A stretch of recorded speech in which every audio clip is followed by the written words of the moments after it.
that.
It's time for high school football, presented by Sarshone Auto Group on Q92 and the Q92 Sports Network. The best Stark County football is heard right here all season long. Whether you're in a car, at home, or on the go, the action is live on Q92 and streaming on the Q92 Facebook page, X, and our YouTube channel. Now, let's take you live to the stadium and our broadcast team for tonight's kickoff on Q92 and the Q92 Sports Network. Here they go! Touchdown!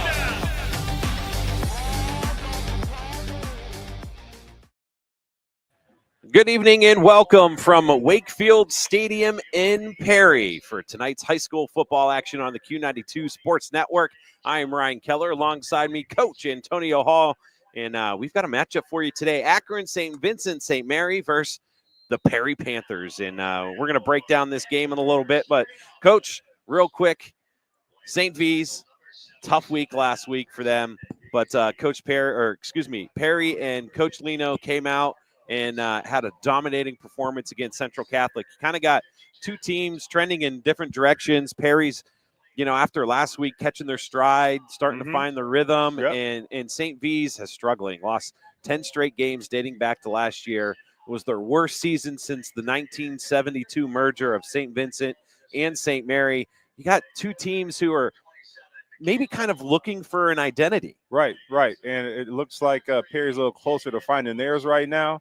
But knowing Coach Grant and the type of guy he is, how passionate he is about his alma mater, I know he's doing everything he can to right the ship in Akron St. Vincent St. Mary. Yeah, it's a military appreciation night. It seems every year I end up calling the game at Perry when they do the military appreciation. I love the uniforms, however. Going to be hard to see. However, if you've ever listened to any of my broadcasts, I mention it every game just to let everyone know I struggle with the numbers from the booth. And they are wearing camouflage uniforms with black lettering and numbers on them tonight. And they are sick uniforms. However, they're going to be difficult to pin that out. But yeah.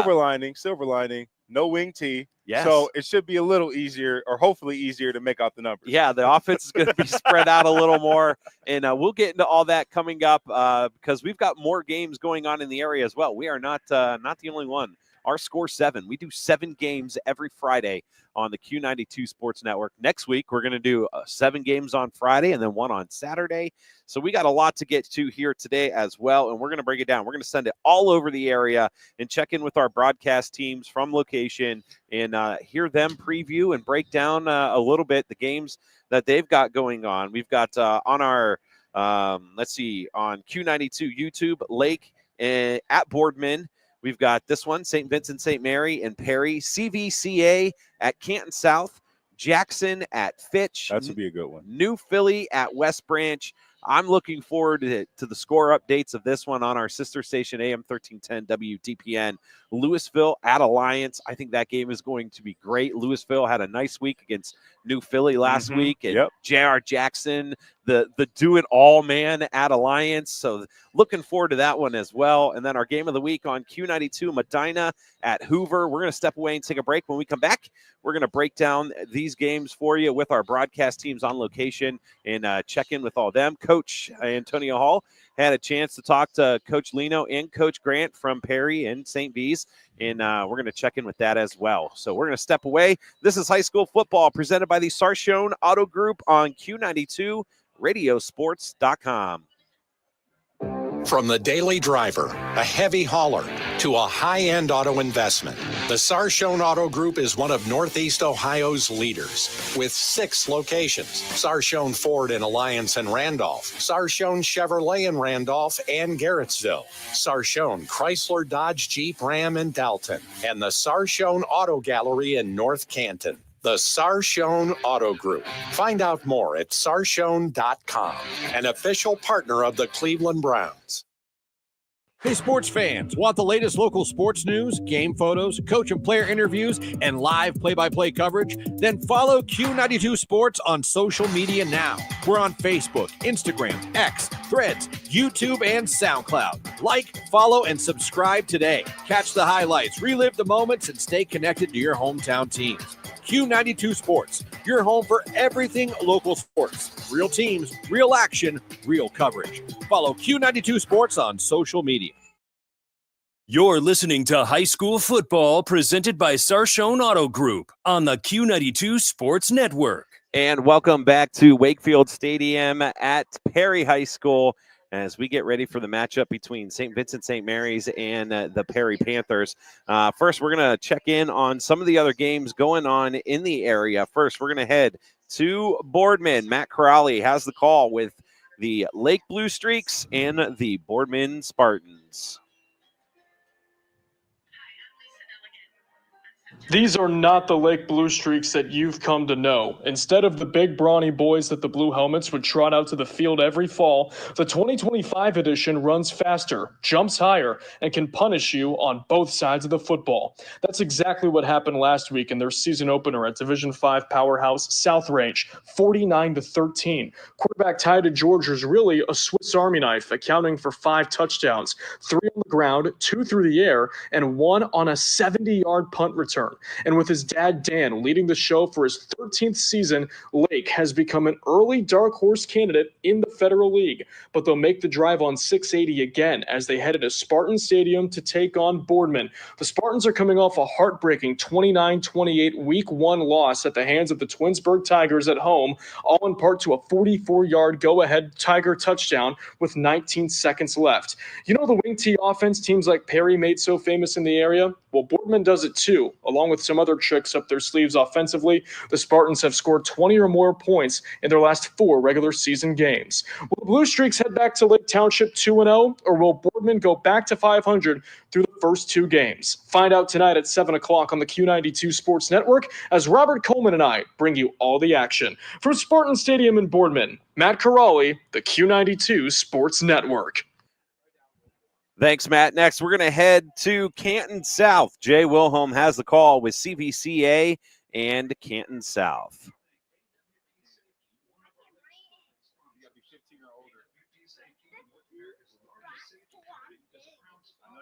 Good evening, everyone. We are on to Week 2 of the 2025 Ohio High School football season on the Q92 Sports Network, brought to you by the Sarshone Auto Group.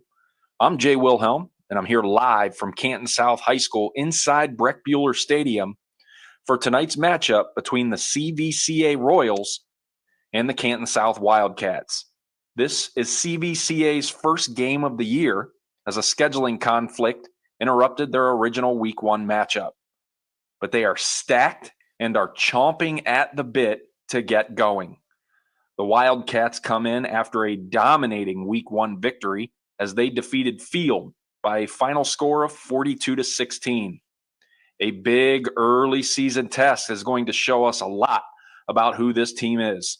Join myself and my broadcast partner, Mike Voorhees. Pregame starts at 6:30 p.m. with Kickoff scheduled for 7. Live from Canton South, I'm Jay Wilhelm with the Q92 Sports Network. Thanks, Jay. Next, we're going to head to West Branch, where the West Branch Warriors, you know what's funny about West Branch is they have 1 loss in the regular season for the last 3 or 4 years, and every single time it has been to the Canfield Cardinals. Sometimes people have your number. They're coming off of a loss last week against Canfield. Mike Dixon's going to tell us a little bit about it as they face off with New Philadelphia. Here is Mike. It's Week 2, where the 0-1 New Philadelphia Quakers take on the 0-1 West Branch Warriors. The Quakers enter the 2025 season looking to make history with a chance to record its 700th win. Sitting at 698, 2 wins away. The Quakers come into this week after a tough loss in Week 1 to the Louisville Leopards 24-0.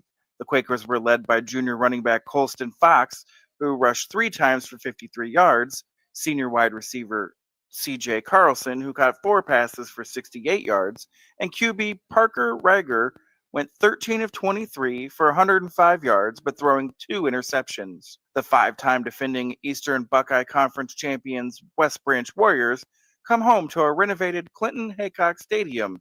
The Warriors look to bounce back from a tough Week 1 loss, 21-26 to Canfield Cardinals. West Branch was led by junior quarterback Grady Hartz, 25 of 50, 280 yards, 2 TDs, and 44 rushing yards. Senior wide receiver Jeremiah Thomas had 44 yards, 1 touchdown, and 1 passing touchdown. Senior wide receiver Gavin Gregory had 5 receptions for 85 yards and 2 touchdowns. The matchup is set, and both teams are hungry for a win. New Philadelphia, West Branch, 7 p.m. kickoff on Q92 Sports Network, presented by Sarshone Auto Group. Thanks, Mike. We're going to step away and take a break. When we come back, we got 3 more games to get to throughout the area, and then we'll check in with both head coaches. Coach Antonio Hall had a chance to speak to both coaches earlier during pregame, so we'll check in with that as well. We are getting ready for kickoff between the Fighting Irish and the Panthers here at Wakefield Stadium in Perry. This is high school football presented by the Sarshone Auto Group on Q92 Radiosports.com.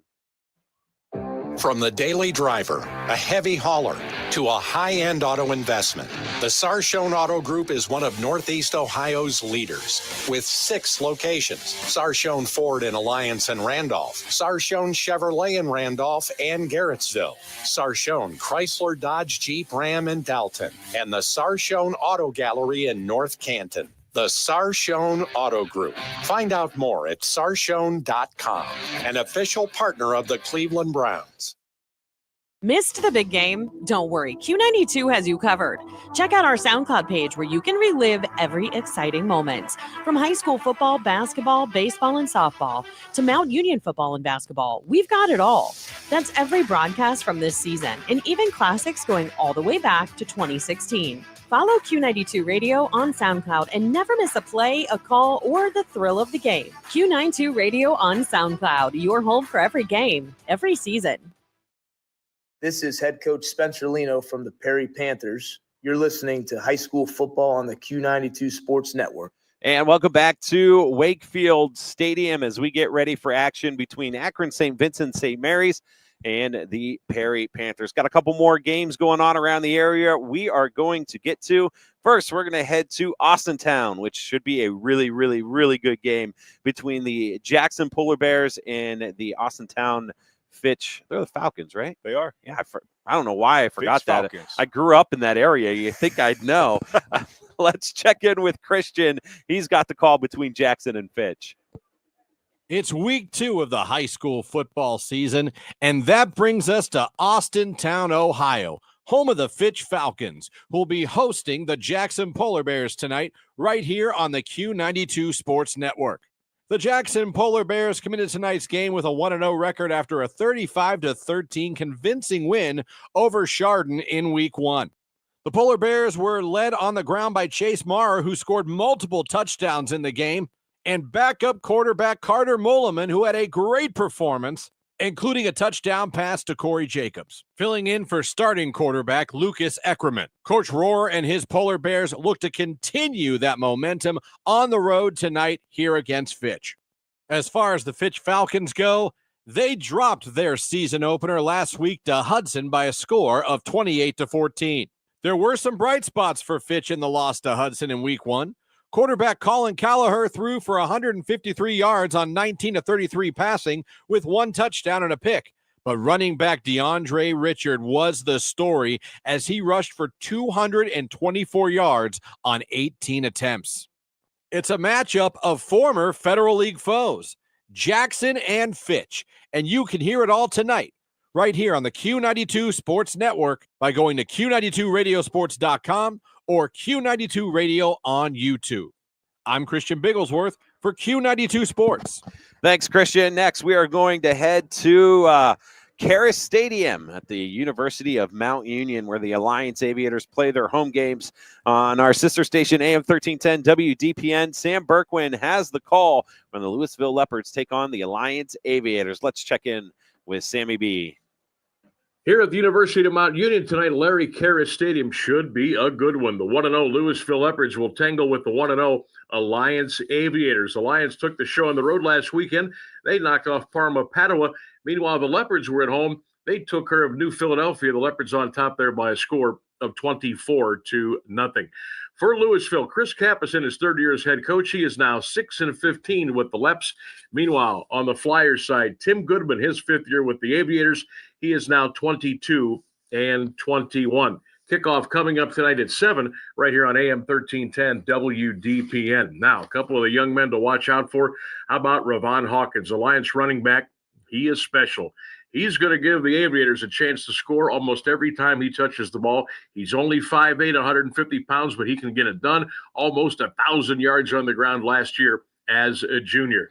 Meanwhile, Louisville running back Owen DiMarzio, 637 yards on the ground a year ago at 4.3 a carry.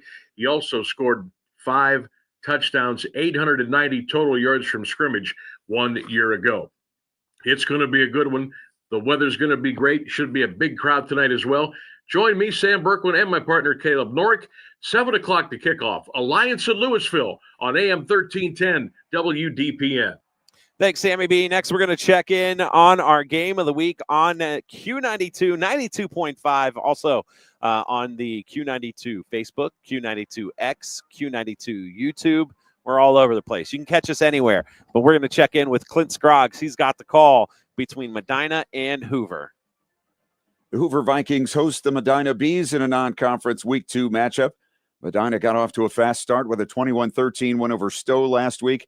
The Bees got 261 yards passing with 3 TDs and 47 yards rushing from junior quarterback River Bloomquist.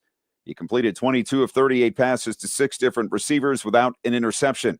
Kellen Hathaway and Sid Lloyd combined for 11 catches and 153 yards and all 3 touchdowns.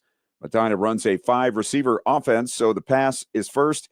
The rushing game picked up only 92 yards on 29 attempts. Senior linebacker Jack Fletcher led the way with 12 tackles, 4 tackles for loss, and 2 sacks. The Bees were 2-9 last season after going 47-15 the previous 5 years. They'll move from the Greater Cleveland Conference to the Suburban League next year. Hoover was even more impressive, opening with a 30-0 win over Akron Bucknell. The Vikings limited the Griffins to 69 yards of offense, led by senior linebacker Carter Lukens, who corralled 13 tackles and 3 tackles for loss. Hoover led 16-0 at the half and got 2 quick scores in the third quarter to bring a running clock. Senior quarterback John Collins was 10 of 14 to 8 different receivers for 156 yards, 1 touchdown, and 1 interception. Senior Jack Andes had 5 catches for 64 yards and a score. Running backs Michael Lamline and Gio Bianchi combined for 92 yards and 2 TDs on 16 carries. A couple of teams looking to go 2-0 meet as North Canton Hoover hosts Medina tonight at Memorial Stadium. I'm Clint Scroggs for Q92 Sports. Thanks, Clint. And let's talk a little bit about tonight's matchup here with St. Vincent, St. Mary's, and Perry. New head coach Spencer Lino, got his tenure off to a roaring start last week, 41-14 victory over Central Catholic.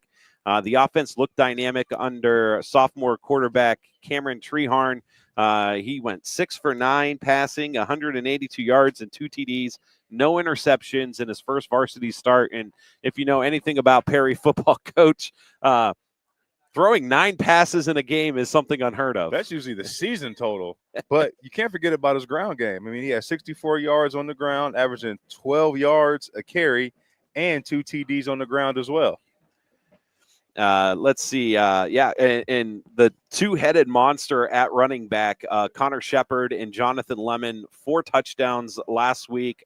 Some big long runs. Those 2 guys in the backfield are a force to be reckoned with. We were talking before the game how it feels like both of them have been at Perry forever. It seems like it. Maybe they got their 5th year, or maybe their COVID year. I don't know, but these guys have been around for a while. And St. Vincent St. Mary, tough start for them last week. Suffered a 42-0 shutout loss to Nordonia, coming off the 1-9 season. You know, we talked about them trying to build momentum. Second-year head coach Doran Grant And, it takes some time in certain situations to get, your team up and running. Perry, it seemed last week, it's only 1 week. 1 week, right? St. V's last year, 1 week, won as well, and then, lost out the rest of the season. So it's going to be an interesting matchup for tonight because it's still early. You've got new programs. Yep. You've got new systems. How hard is that coming in as a coach, trying to implement your system and get your program? Well, one, you try to implement your culture first and just the way you do things, the way you operate off the field, your commitment to the program, and then you add on your new operation on the field, whether that's a new scheme, a new defense. But there's a lot of groundwork you have to lay as a head coach, and it takes a while. And last week as well for St. B's, early in the season, we've talked about mistakes and penalties and turnovers. And that's what really, really hurt St. B's last week was 4 turnovers, 2 interceptions, 2 fumbles. And, those are the kinds of things you work on leading into week 2. And, both these head coaches, that they're going to be ready to go. Definitely. And like we talked about last week, you see your biggest jump of improvement between weeks 1 and week 2. And despite whatever margin that Perry won by last year, Coach Lino said the biggest thing is we're trying to do is get better this week. So, we're not worried about the past, foot's on the gas, worried about the future, trying to get better each and every week, especially week 2. All right. And Coach Antonio Hall had a chance to speak to the coaches during pregame. Let's check in with Perry head coach, Coach Lino. Antonio Hall here on the Q92 pregame show. This interview is being brought to you by Fedora Football. Fedora Football is the football world's lifestyle brand. Coach Lino, big win last week. After last week, what's your message to you guys going into week 2? We want to see a huge growth from week 1 to week 2. I think that's the biggest growth you see in any team, really, from week 1 to week 2. And we've emphasized all week starting fast. I thought we started a little bit slow last week. The challenge for our guys this week is we start fast and finish for all 4 quarters. Good deal. What have you learned so far about your team during this season? They're gritty, man. They're gritty. They're a disciplined unit. They practice hard. The tempo in which we practice just continues to get better as we progress. But they're gritty. They're disciplined, and they're tough, and they'll fight you. Last question, Coach. What are your keys to victory tonight? We have to limit the big plays defensively. Right, we can't turn the ball over offensively, and we have to sustain drives. And like I said, our offense has got to start fast. Coach, thank you for your time. Best of luck tonight. Thank you very much. And hearing him talk a little bit about tough and gritty, and that makes me think Federal League football. You have to be in order to compete in the Federal League. Well, first of all, let's talk about where we're at. We're at the house that Wake built. Okay, yeah. So when you talk about tough and grit, none is more grit than Keith Wakefield. They have a strong tradition here at Perry of being sound football players, being tough, disciplined football players, and they're going to fight you tooth and nail to the very last second. And Coach Hall had a chance to speak with Coach Grant from Akron St. Vincent St. Mary. Let's check in and hear what he has to say before tonight's matchup. Antonio Hall here on the Q92 pregame show. This interview is being brought to you by Fedora Football. Fedora Football is the football world's lifestyle brand. Here with Coach Grant of the St. Vincent St. Mary team. Coach, what's your message coming to your team in week 2? Keep fighting. Keep fighting. We got another week. It's another opportunity to be together. I heard that. What are the keys to victory for tonight? Keys to victory is to come out here, be together, go hard, give everything you got for the guy next to the left and right of you. It's all about family this week. What are some players or some positions you think are going to have an impact on the game tonight? We got a lot of young guys. It could be anywhere tonight. When you got a lot of young guys developing, it can come from anywhere. I really do not know. I'm very excited to see. But if I had to guess, I think our older group will be doing pretty well. I think Brandon Nicholson will make some plays for us. Hopefully our freshman Tyler Ward will make some plays. And I think our quarterback's going to make some plays for us. Good deal, Coach. Wishing you the best of luck.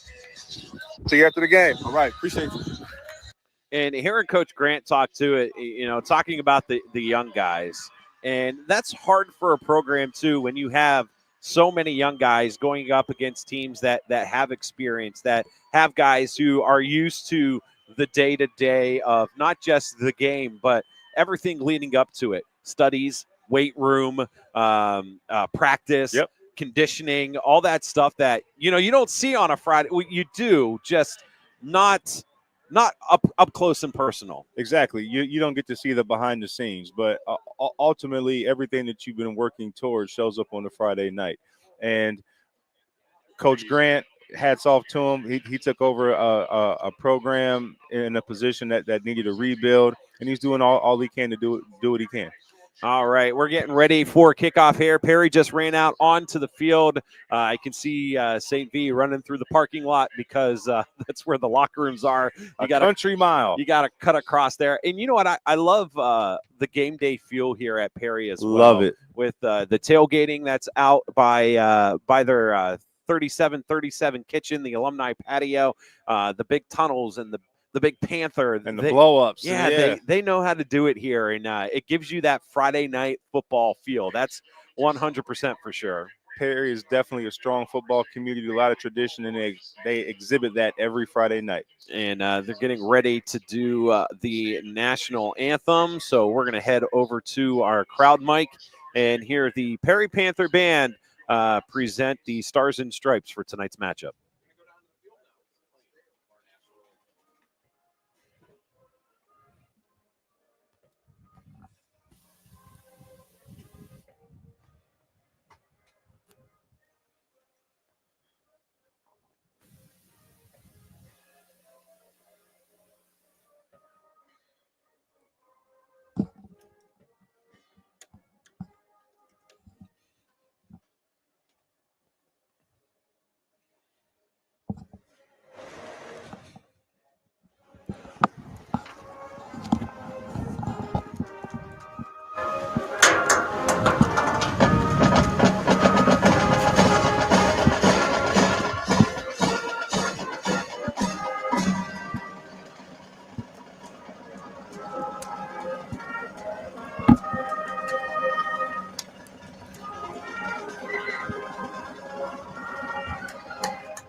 All right, we are getting ready for action between St. Vincent, St. Mary, and the Perry Panthers.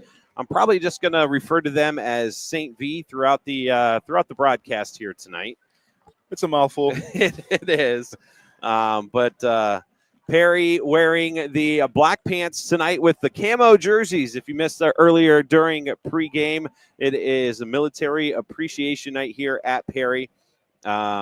Doing it right. Flags everywhere. I love it. The Ohio National Guard is here tonight. The tank. Yeah, they got the Humvee cruising around. It was driving around the outer blacktop area of the stadium earlier. They've got the black helmets with the big white bold P on the side of it. And St. Vincent, St. Mary, they are wearing the white tops, white bottoms with green and gold stripes down the legs of the pants and the shoulders, the gold helmets. And I can't see what's on they don't have anything on the side, correct? It doesn't look like it. Those helmets are bright. Yeah, the shiny gold helmets for St. V's as Perry is going to start this game, kicking off to St. Vincent, St. Mary. And Perry will be moving from right to left on your radio dial. St. V will be moving from left to right. We are in the visitors press box here at Perry. St. V's in the 5-2-2-2 return formation. 5 guys across the front, 2 guys on the second level, 2 guys on the third, and 2 return men deep around the 5-yard line. Is there a weak spot there around the 40-yard line? Right, that whole 30 yards with no one standing there. That's it. Perfect for a squib kick. So here we go. Perry lining up for the opening kickoff from Wakefield Stadium, week 2 of high school football, presented by the Sarshone Auto Group on Q92 Radiosports.com. Underway, kick taken at the 6-yard line across the 20 down the right-hand side. Makes a man miss, then goes out of bounds at the 23-yard line. That was Ryan Hurley, the senior running back and linebacker for St. V's. He is an impact player. You're going to hear his name a lot here tonight for St. V's. Looking forward to seeing this Perry defense. Have him coached against Coach Leno many times. I know he runs a traditional 3-4, but oftentimes he'll He'll run what's called an Okie front, where you get that fourth guy at the line of scrimmage, stand-up linebacker, able to get more guys involved at the line of scrimmage, getting involved in the box. Yeah, we used to call that the rover. Yep. Rover position. So St. B's lining up, moving left to right, ball on the right hash. 2 receivers to the left, man in motion now, and they're going to fake the end around. Back to pass, throwing deep, and there should be a pass interference. And there comes the late flag. The receiver had a step on the defender, and if he doesn't tug that jersey, that might be 6 right off the bat. Beautiful play action. Get the safeties to come up early. They ran a skinny post on the backside, the middle of the field, just got inside the corner, and he was in trouble immediately. Yeah, and that's a big throw coming off the bat for 6'2", 180-pound sophomore Will Adamson. He showed poise in the pocket and just delivered a strike, and that's going to move St. V up 15 yards on the opening play penalty. If you're Perry, is that just you didn't expect them to come out and just chuck it deep on the first play? Yeah, if you're Perry, I think you're anticipating run, especially out of that formation, and they had the motion, and then they went one-on-one on the backside away from the motion. So St. V's breaks the huddle, ball at the 43-yard line, still on the right hash, 2 receivers to the wide left, single wide out right with a wing right. Back to pass again as Adamson throws this one over into the left side, caught at the 45, all the way down to the 40-yard line. I thought that was going to the up receiver. It was too high for him, and the receiver right behind him made a great catch. Yeah, that was a sail concept, and the guy who was running the clear recognized it. He stopped in his tracks and just made a play on the ball. So big pass for Adamson and St. V's as they are now in Panther territory. 2 plays, and they've picked up big chunks of yards, 1 on a penalty, 1 on a good pass and catch for St. V's. Well, it looks like St. V wants to come out and air it out, kind of soften up this box a little bit and see if they can get some stuff going on the perimeter. 1st and 10, ball at the 39-yard line on the left hash. 2 receivers to the short side. Man in motion now from left to right. They fake the end around and hand it off over the right-hand side. And Perry, great pursuit from the defense. Coming up, making the tackle was 27, Caleb Lawan. And tailback, just lost his name, Ryan Hurley, is going to lose a yard on the carry. That was a long developing play. Not only was it a jet sweep, but they ran a jet sweep with the motion guy with the lead, and it just seemed like it took a while to get that play going. Perry came up, strung it out, and was able to make a tackle around the line of scrimmage. Yeah, the defensive end strings that out and gives Pursuit an opportunity to come over and clean it up as it's 2nd and 11. 2 receivers to the left, tight left, single wide outright. Shotgun for Adamson. Play action. He's looking over to the left, sails that ball. And that right there is, a young quarterback. Maybe the adrenaline's a little going on the drive, a little bit too much heat. A little bit. It looks like, the wind's going to be a little bit effective. If you look across the field, Perry has a beautiful display of the flags to represent Military Appreciation Night. And those flags, they're whipping. It's swirling, too. It's is. not one direction. Exactly. So it's the flags on the right are going one way. And if you look at the flags on the left, they're going the other way. So a little swirling wind here tonight might play into Perry's, advantage with being able to run the football. Definitely. So 3rd and 11 for the Irish. 3 receivers to the wide side left. Adamson's going to roll out to his left, turns, throws over towards the sidelines, and that's going to be incomplete. A very tough throw. His body was basically facing the Perry sidelines and tried to square those shoulders and get that ball away. Just not enough juice on it. Yeah, Perry's bringing the house on that. They brought at least 2 linebackers, bringing 5 guys. Looks like they were playing a 3 deep, 3 under concept, a fire zone concept where you bring 5 guys in the rush, you drop 6 in coverage. They were coming on that one. And that incompletion is going to force a 4th and 11. The punter is Ryan Hurley for St. V's. He's standing at the St. V's 47-yard line. Gets a end-over-end kick away. Will hit and bounce and fielded and then pushed out of bounds by the return man. Can't see what number that is. Nor can I. It might be Ryan Hapadalt. But that ball probably would have went into the end zone if he didn't touch it and gave Perry a little bit better field position. But I'm excited to see this offense. Me too. That was definitely ill-advised. I'm sure special teams coach is letting them know about that on the sideline right now. Good job by Perry, giving up a couple passes and a big penalty to start the game out. They settled in, played really great coverage. Now they get to see what we got on offense. And they're going to take the field 1st and 10 at their own 2-yard line. And they're going to bring they're on the right hash. Quarterback under center. Quarterback's in the shotgun. A lot of movement there to start off the play. They're going to turn, hand it off up the middle, breaks the tackle across the 10, bends it to the right, is almost able to stay on his feet at the 20-yard line. A great run to start things off for the Panthers. That was Jonathan Lemon, who he's did a dude. a great job getting through into the second level. He's a dude. Great job by that offensive line, coached by Coach Matt Leisure, led by number 77, Daisy, going to Toledo. These guys are the real deal up front. Treharn in the shotgun, 2 receivers to the wide side left, single wide out to the right. Lemon lines up in the pistol formation, now shifts to the right behind Treharn. Man in motion now from left to right, turn, hand off over the right-hand side, breaking another tackle across the 30, 35, out near the 40-yard line. 2 plays, 40 yards for Jonathan Lemon. Nothing fancy about that. Nothing fancy about that at all. They motioned the wing over. They ran good old-fashioned ISO with the wing in motion and gashed him again. So another first down for Perry. 9:32 left in the first quarter. No score from Wakefield Stadium. And 1st and 10 at the 38-yard line. Ball on the right hash. Terhern in the shotgun. And a lot of motion now. 2 guys from, they go like a modified tight trips bunch on the left-hand side. Handed off to Lemon over the left. And he is immediately stopped in his tracks. The defensive tackle from St. V's. He's got his jersey bunched up. I can't see. He's at 50. For St. Vincent St. Mary's, Don McCann, the sophomore, coming up and making a great stop. Yeah, like you said, they're in that tight bunch to the left side. Then they tried to pull the left guard, the front side guard, around the bunch into the alley. Just create a bunch of numbers and get a hat on the hat, create a mismatch at the point of attack. But great job by St. V getting penetration by the defensive end and not letting that play get outside. Loss of 1 on the carry.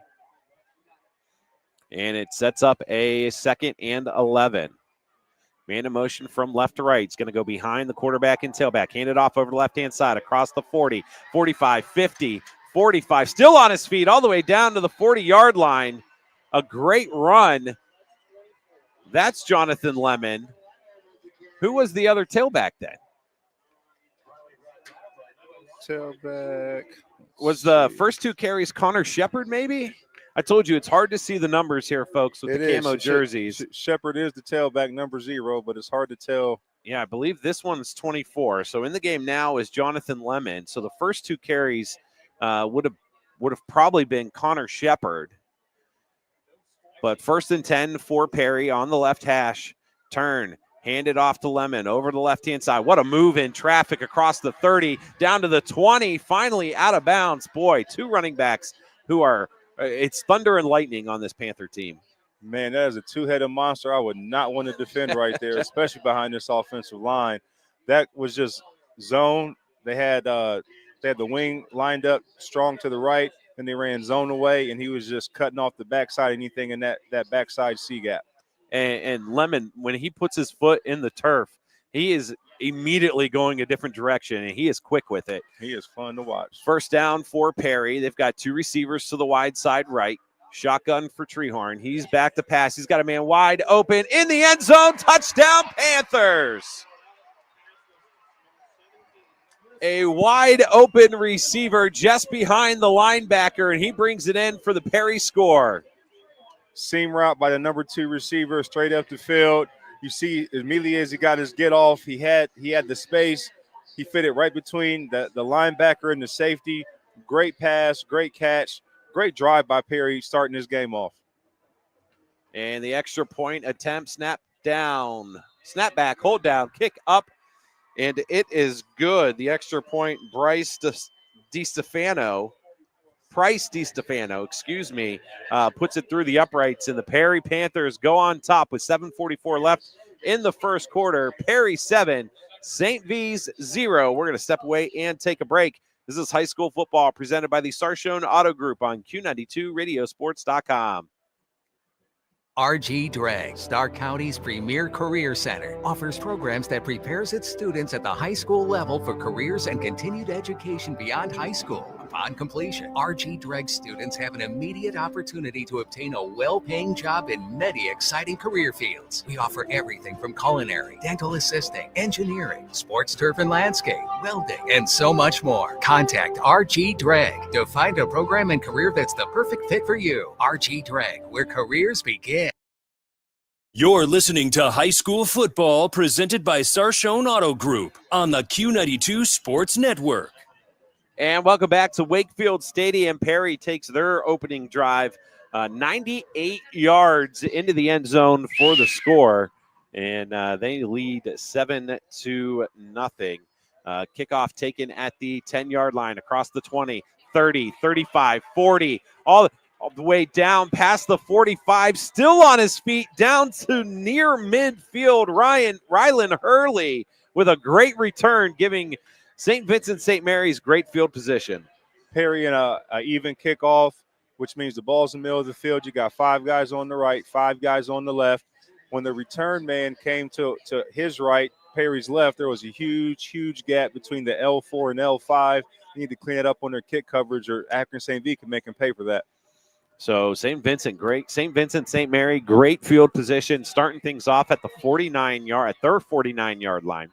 And they're going to send 3 receivers to the wide side left. Shotgun is Adamson. He's back. Little swing route to the receiver on the far left. Cross midfield and brought down at the 45-yard line. That was Giovanni Vincent with the reception. Great football name. Great job by the ex-receiver on the far side of the field, the point man in that screen. Once he got his hands on the cornerback, hands inside, ran his feet, and was able to keep that block, so they got positive yardage. Great job by the wide receiver. So they pick up 7 on that first play. Ball's now on the Perry 46 on the far side of the field on the left hash. St. V's moving from left to right. They'll break the huddle. And they're going to go empty. 3 receivers to the right, 2 to the left. Under center is Adamson. He's going to swing this over to the right-hand side, and probably a false start on St. V's, and it is. Yep. They were trying to hit a little curl route. No, not even. Swing route. Swing route. There it is to Hurley, but it's going to get whistled dead with the false start. Again, that's one of those things, too. Early in a game, you get, nice yardage on that first play, and now it's all negated on the penalty. Exactly. And that's some things you hope to see dissipate in week 2 from week 1. But again, just got to work through it. So the 5-yard penalty negates the first play of the drive. It's now 2nd and 10, and they are back on their own 49, far side on the left hash. 2 receivers to the right, 2 to the left. Adamson in the shotgun with Hurley to his left. And whistle blows, and is that a delay of game on St. V's? I wonder if they didn't reset the play clock. Yeah. Because that didn't seem like a lot of time to me, especially coming off of a penalty. I mean, I just think they forgot to reset the clock. So St. V's now with a 2nd and 15. They're going to send 2 receivers to the right, single wide out, short side left. Adamson in the shotgun, Hurley to his left. Back to pass is Adamson. He's looking, and that one was off his back foot and almost intercepted. Great defensive play coming up from Jaden Wilson. And again, we talk about a sophomore quarterback. That was just you want to make a play. You want to go out there and you want to do good for your team. But off the back foot, far side of the field, that's across a tough the throw. field. I mean, yeah, that's. I mean, you giving the defense all kinds of time to recover on that pass. So, good job by the defensive back making the break. Could have had an interception, but the receiver made enough of a play to where he was able to stop that. So now a 3rd and 15 set up for St. V's at the 44, their own 44-yard line. They're going to send 2 wide outs to the short side left, single wide out to the right, wing right, and they're hurrying up here, trying to get it to Hurley. And the Perry defense puts a stop to that after about a gain of 1, and it's going to force a punt for St. V's. Yeah, 3rd and a bus ride, and you just run a basic give. You have the wing on the far right.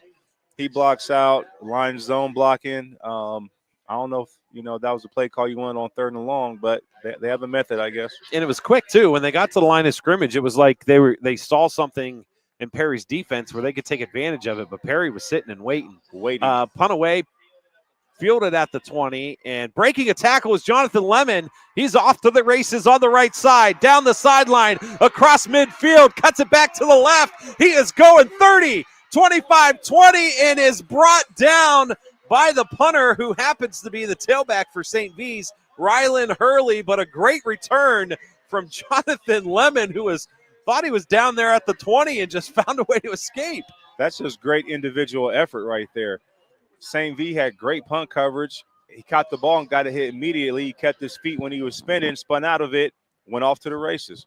So great field position for the Panthers all the way inside the RG Drag red zone with the ball at the 17-yard line. Man, what a return. What a return. Well, that showed toughness and grit right there. Absolutely. Absolutely. All right, let's see if we can see who that other tailback is as he runs onto the field. That is number 20. That is Caleb Hundley. Okay. Caleb Hundley was the tailback we saw on the first 2 carries for Perry. So he is back in the ball game, and I think we're going to have a timeout from Perry. Yeah, it looks like personnel situation. You hate to see that too as a head coach. First play of the drive, you're coming off the sideline, and then you don't have the right personnel. It's different when you're in the drive, you're moving, you're switching guys in and out, but, you're huddled up on the sideline, you break it, you're ready to start a drive, and your personnel's messed up. That infuriates a head coach. And this timeout is brought to you by Friends and Family Credit Union. It's time to bring a friend into the family. Let's see if we can get some sort of scoreboard stuff. I did it again. Some scoreboard stuff. CVCA up 6-0 over Canton South. 26-yard fumble return, 2-point conversion. That was their first score, and then they got another one. CVCA is up 14-0 over Canton South with 6:02 left in the first quarter, and we'll keep bouncing back into the scoreboard throughout the day. Handoff right up the middle for the Panthers. That's Hundley, who may have got back to the line of scrimmage. We'll see where they spot it. And he does get back to the line of scrimmage. So 2nd and 10 for the Panthers. Ball inside the RG Drag red zone at the 17-yard line. The pulling guard, the right guard on that play got hung up at the line of scrimmage because the front side didn't get enough push to point of attack. So I know they'll be working to correct that. So Treharn in the shotgun. Hundley lined up to his left. The wing goes in motion from right to left. They hand it off to Hundley right up the middle. And coming up from the linebacker position and making a tackle was Rylan Hurley, for St. V's. Well, the inside of that St. V defense looks a lot more stout this drive. So we'll see what happens on this big 3rd down play. Yeah, the gain of 1 on that last carry from Hundley sets up a 3rd and 9. Ball at the 16-yard line. Treharn rolling out to his right. He's looking to pass. The penalty marker comes in as he takes off running and takes a shot from Rylan Hurley. I said before the game we were going to say his name a lot here tonight, and we have. Yes, you have. That time, Perry tried to do a rollout right. They had 2 wide receivers, try to run the scissor concept, but the defensive backs did a great job switching their man, and they had them buttoned up pretty tight. And that was a holding call on Perry, and St. V's declines the penalty. So it's going to set up a 4th and 9. And I think they're going to bring the field goal unit out onto the field for the Panthers. Wow, I know that's very frustrating for the Perry offense. You get great field position starting to drive, and you can't capitalize on it. Bryce DiStefano on the kick, and that kick is up, and it is good. At least they got points from the drive, so that's a great job. I know you couldn't move the ball this close to the end zone, but at least you didn't come away empty-handed. Now you got a double-digit lead, and your defense is playing lights out. 34-yard field goal by DiStefano, and that puts the Panthers up 10-0 with 3:56 remaining in the first quarter. We're going to step away and take a break. Panthers on top, 10-0 over St. Vincent St. Mary's. This is high school football presented by the Sarshone Auto Group on Q92 Radiosports.com.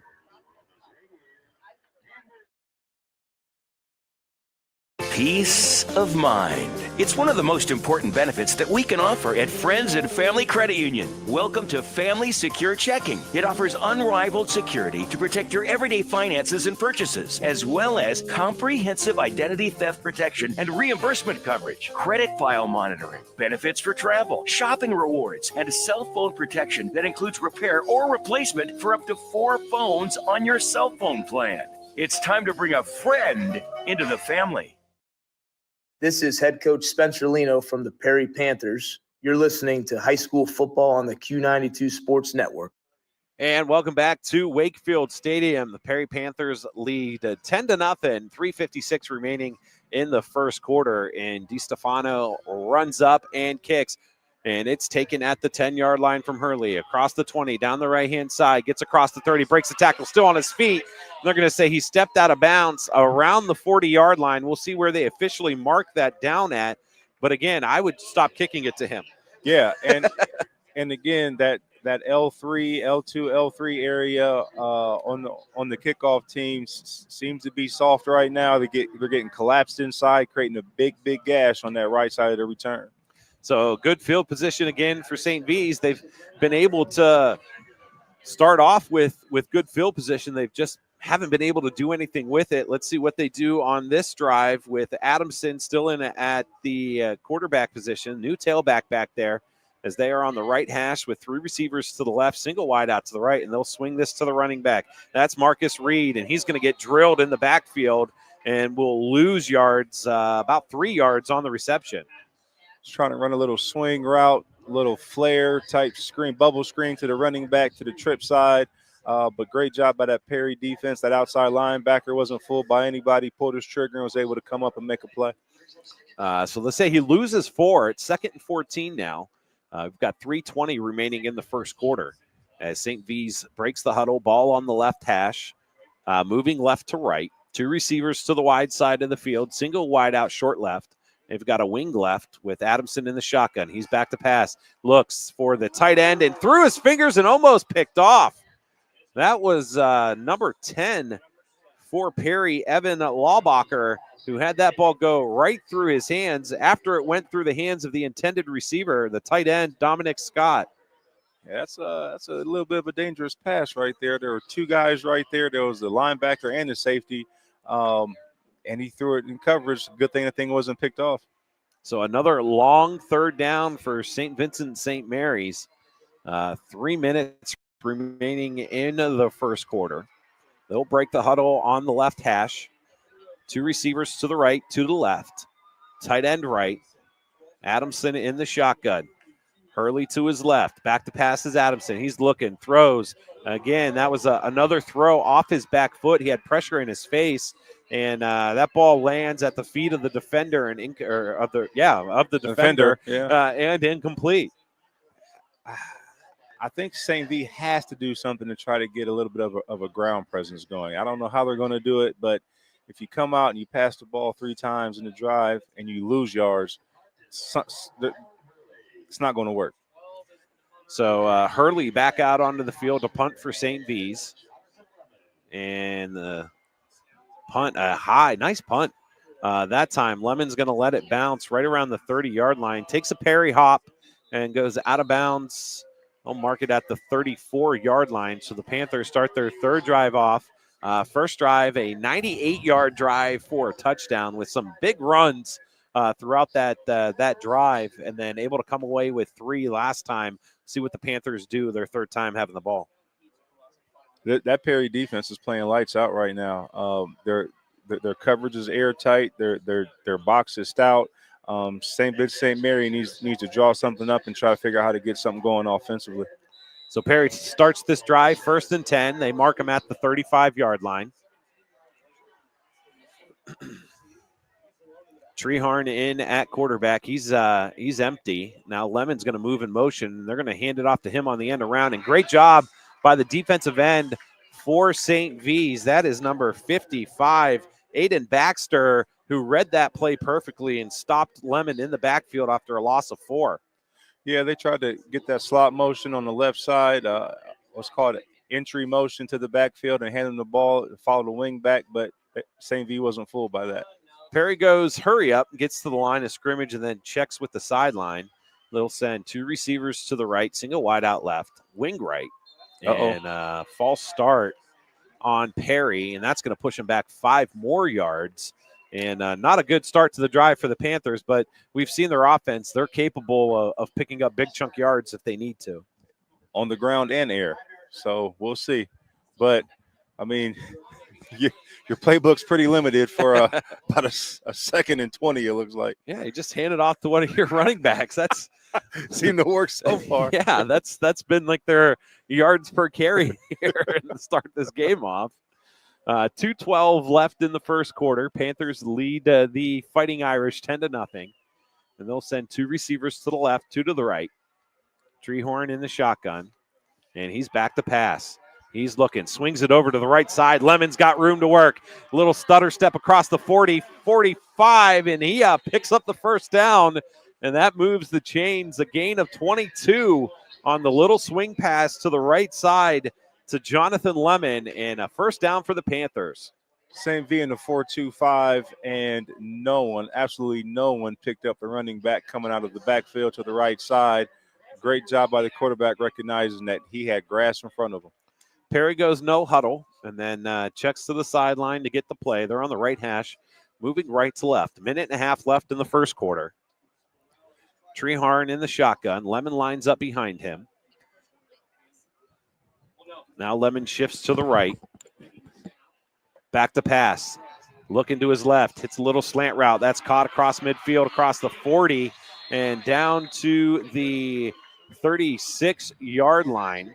That was a great catch by Jaden Wilson, and another first down for the Panthers. Great protection by that offensive line. They ran a 2-man concept on the left side. The inside receiver ran a seam, and the outside receiver ran a slant right behind them, kind of in that space that got cleared out with the seam, and great pitch and catch. And there is a timeout on the field, and was that St. Vincent St. Mary who called the timeout? I'm not sure. Yes, it was. Okay. They finally put it up on the scoreboards. So 1:03 left in the first quarter. St. V's trails the Panthers 10-0. Panthers on a drive, moving down the field.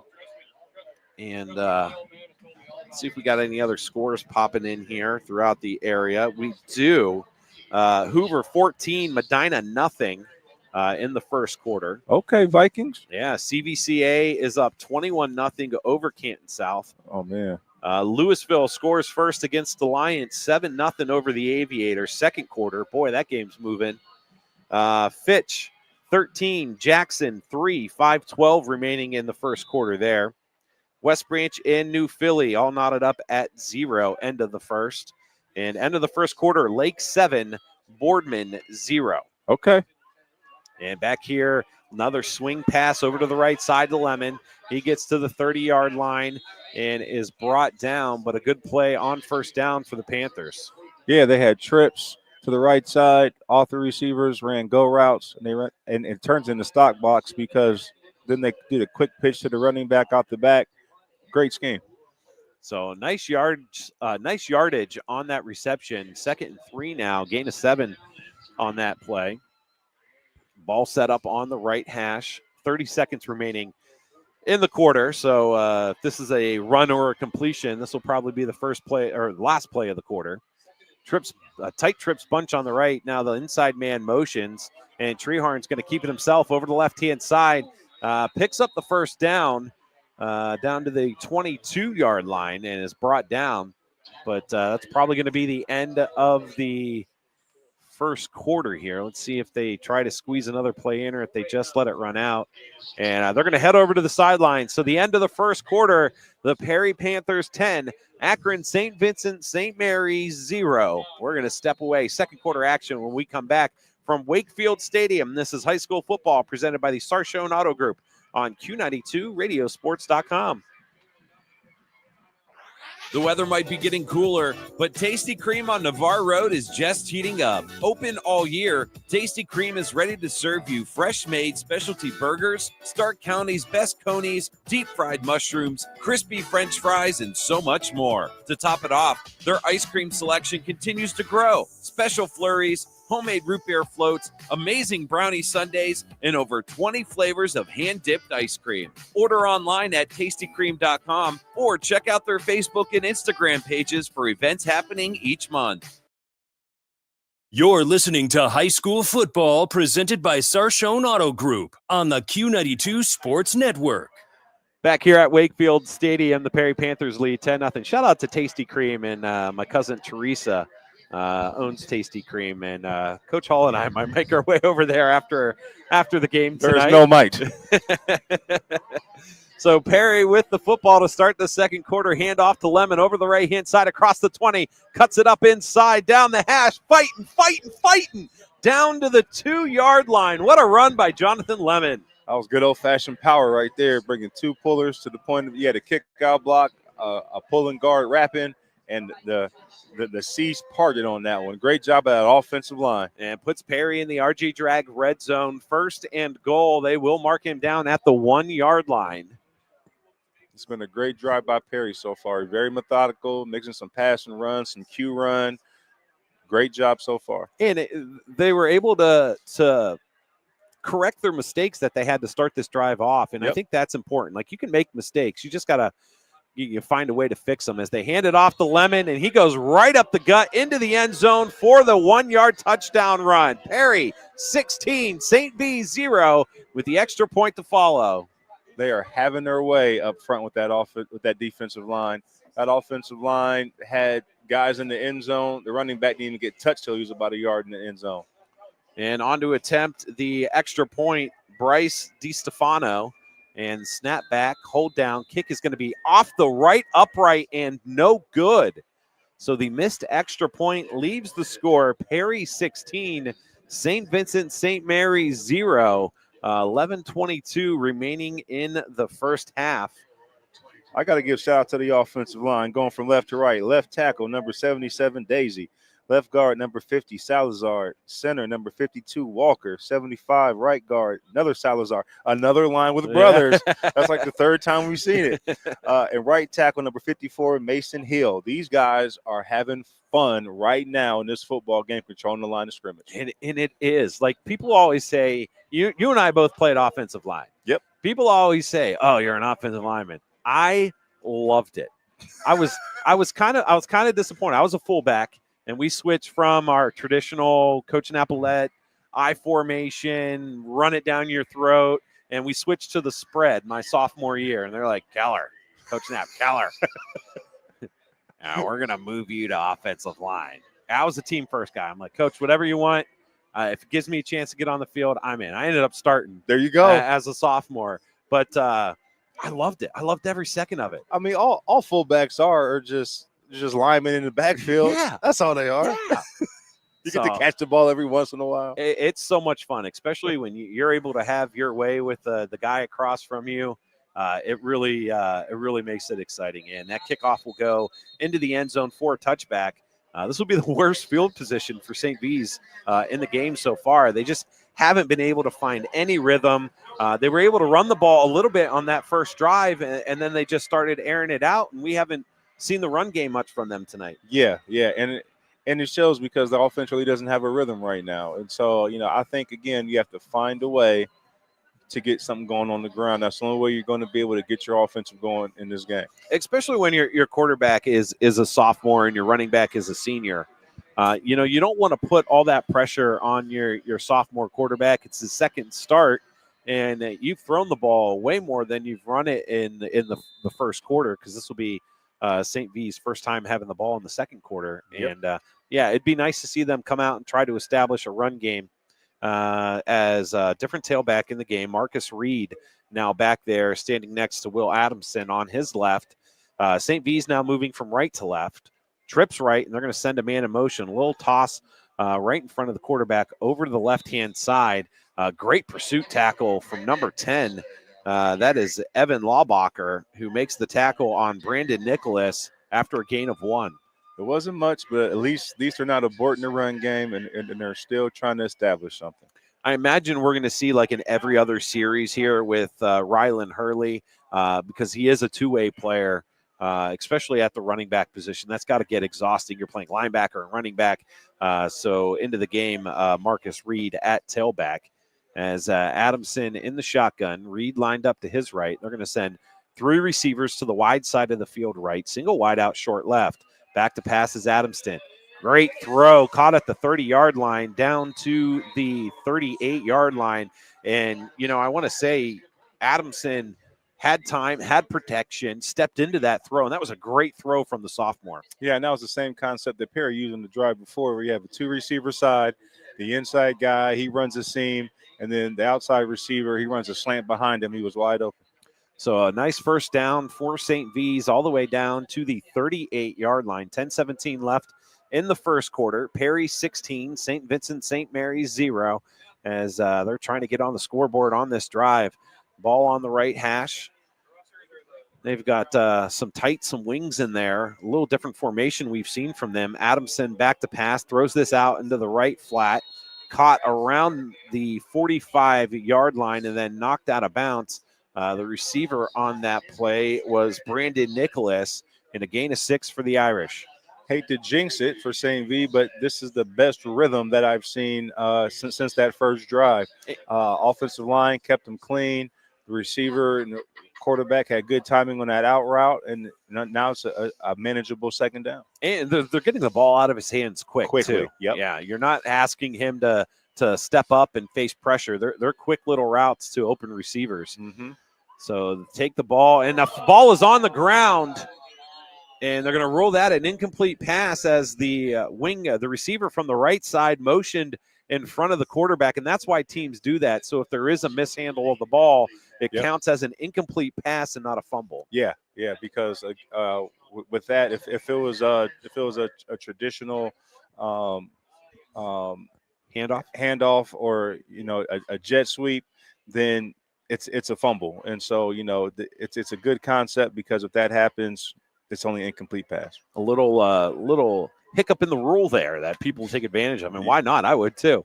Every advantage you can get. Third down for St. Vincent, St. Mary's. They throw a pass off the hands of the intended receiver and falls incomplete. That was going to Janeel Baker, and he was open as the defender fell. Probably would have made it into the end zone, but instead a little bit high on that and off his fingers and incomplete. Fingertips, baby. Fingertips. Had it. I don't know the quarterback wants to get that one back. He tried to put a little bit too much mustard on that, and it just sailed. And that's a couple times we've seen him try to overthrow, and the ball start to rise on him as it gets to the receiver. It's the young guy figuring it out. So Hurley on to punt away to Perry, fielded at the 25, splits a defender. He's across the 40, 45, 50, tries to cut it back to midfield, and is brought down across midfield at the 44-yard line. And there was some extracurricular activity going on in the middle of the field. It looks like my number 67 from St. V. He was he just got off top of somebody.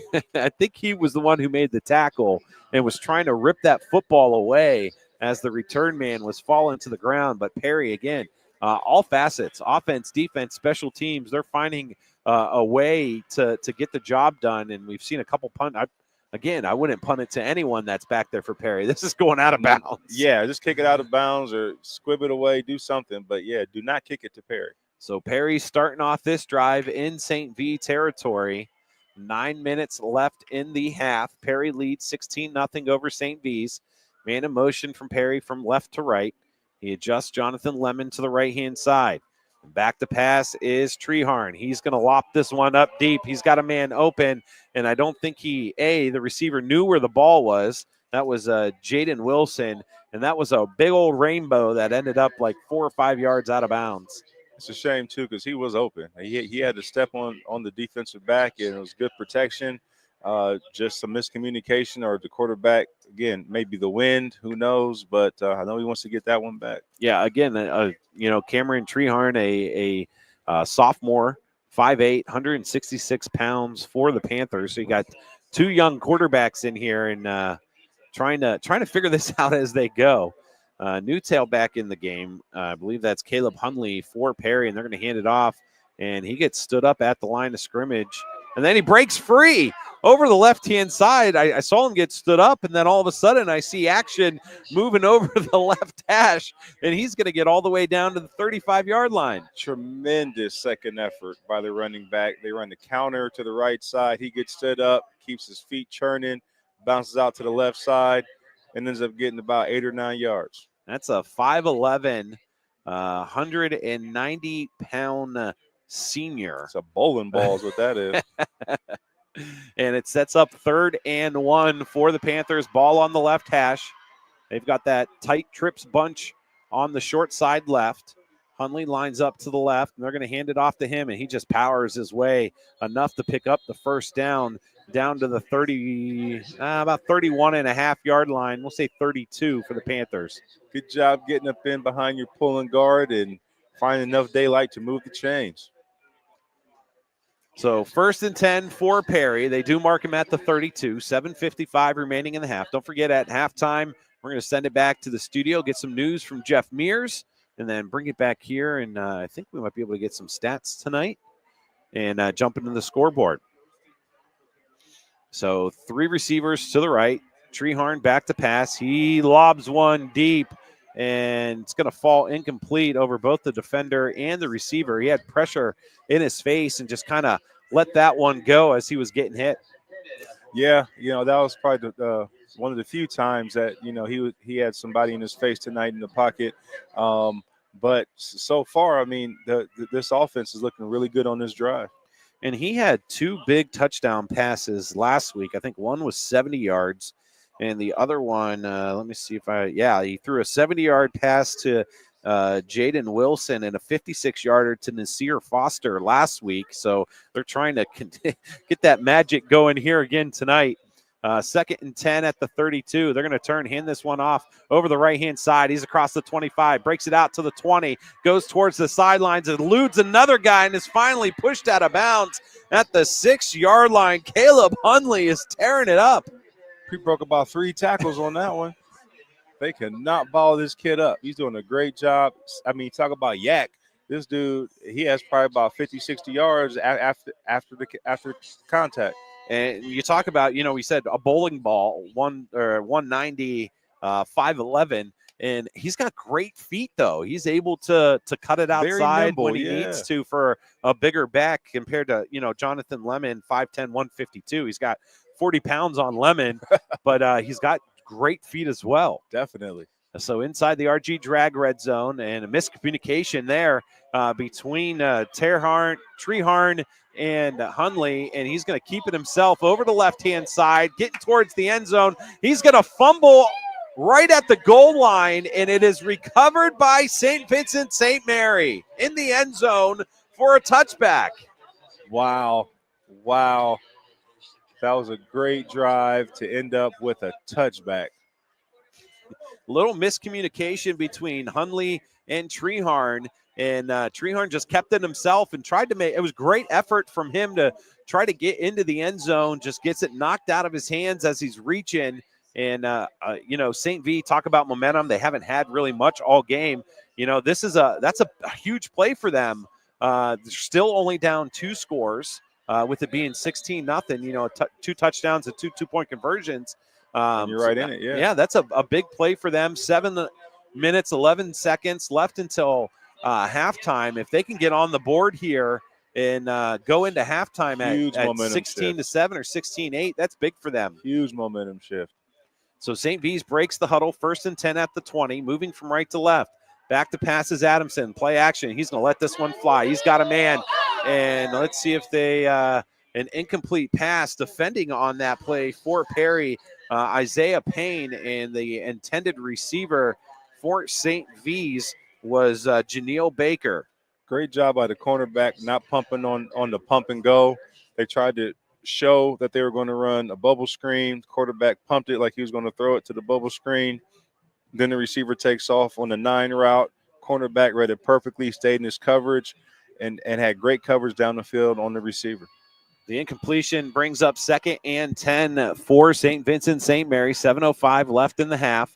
And they go 2 receivers to the wide side left, single to the short side right. Back to passes Adamson. He throws this into the flat. It's picked off at the 24-yard line and walking into the end zone untouched. Nasir Foster into the end zone for the pick 6.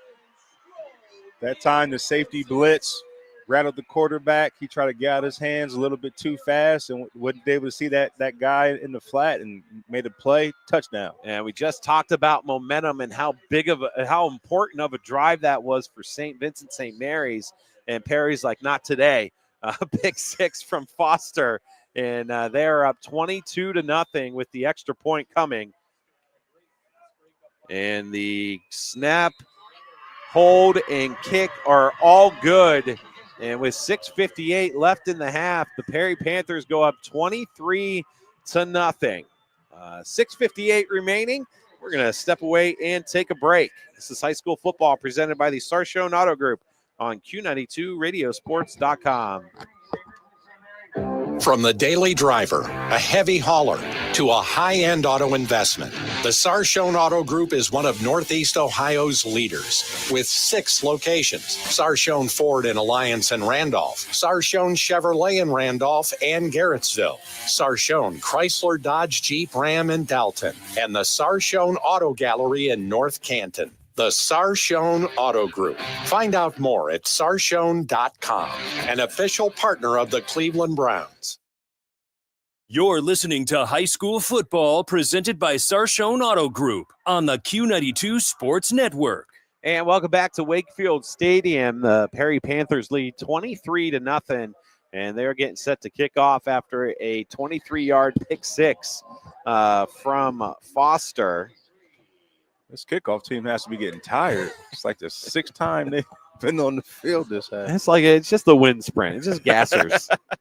And the run up and the kick from DiStefano will be taken at the 5-yard line. He fumbles it, picks it up, and I'm surprised they didn't mark him down there as he tries to get to the edge across the 10, 15, out of bounds at the 20-yard line was Rylan Hurley, and he was close to picking that ball up with his knee still on the ground. It looked like his knee was down. I think they just missed it, but, he definitely got away with one there. So 1st and 10 for Akron St. Vincent St. Mary. And they will start this drive right at the 20-yard line. 6:48 remaining in the half. Now, if you're St. V's, you would ideally like to score here, but you can't let Perry get another score. Because if they get that score in the extra point, that's a 30-point difference, and we'll have a running clock throughout the second half until or if they are able to get it underneath that 30-point threshold. Exactly. So, and as a young quarterback, it's hard to have a short memory if you just threw a pick 6. So, hope his coaches really got to him on that drive just to say, relax, we got you. We still got this. Man in motion for St. V's. Adamson's going to keep it himself over the right-hand side. That was a straight quarterback draw, and picks up 4 on the carry. Good positive play. Oh, that was Hurley. Do they have Hurley in at quarterback? I don't know. I think that was a quarterback keep. No, Adamson is standing on the sidelines. Oh, he is. Yeah, so that was like a wildcat. Okay. Where they have Rylan Hurley, the senior, just taking the direct snap and running the wildcat out there for St. V's, and I think we're going to see a timeout here.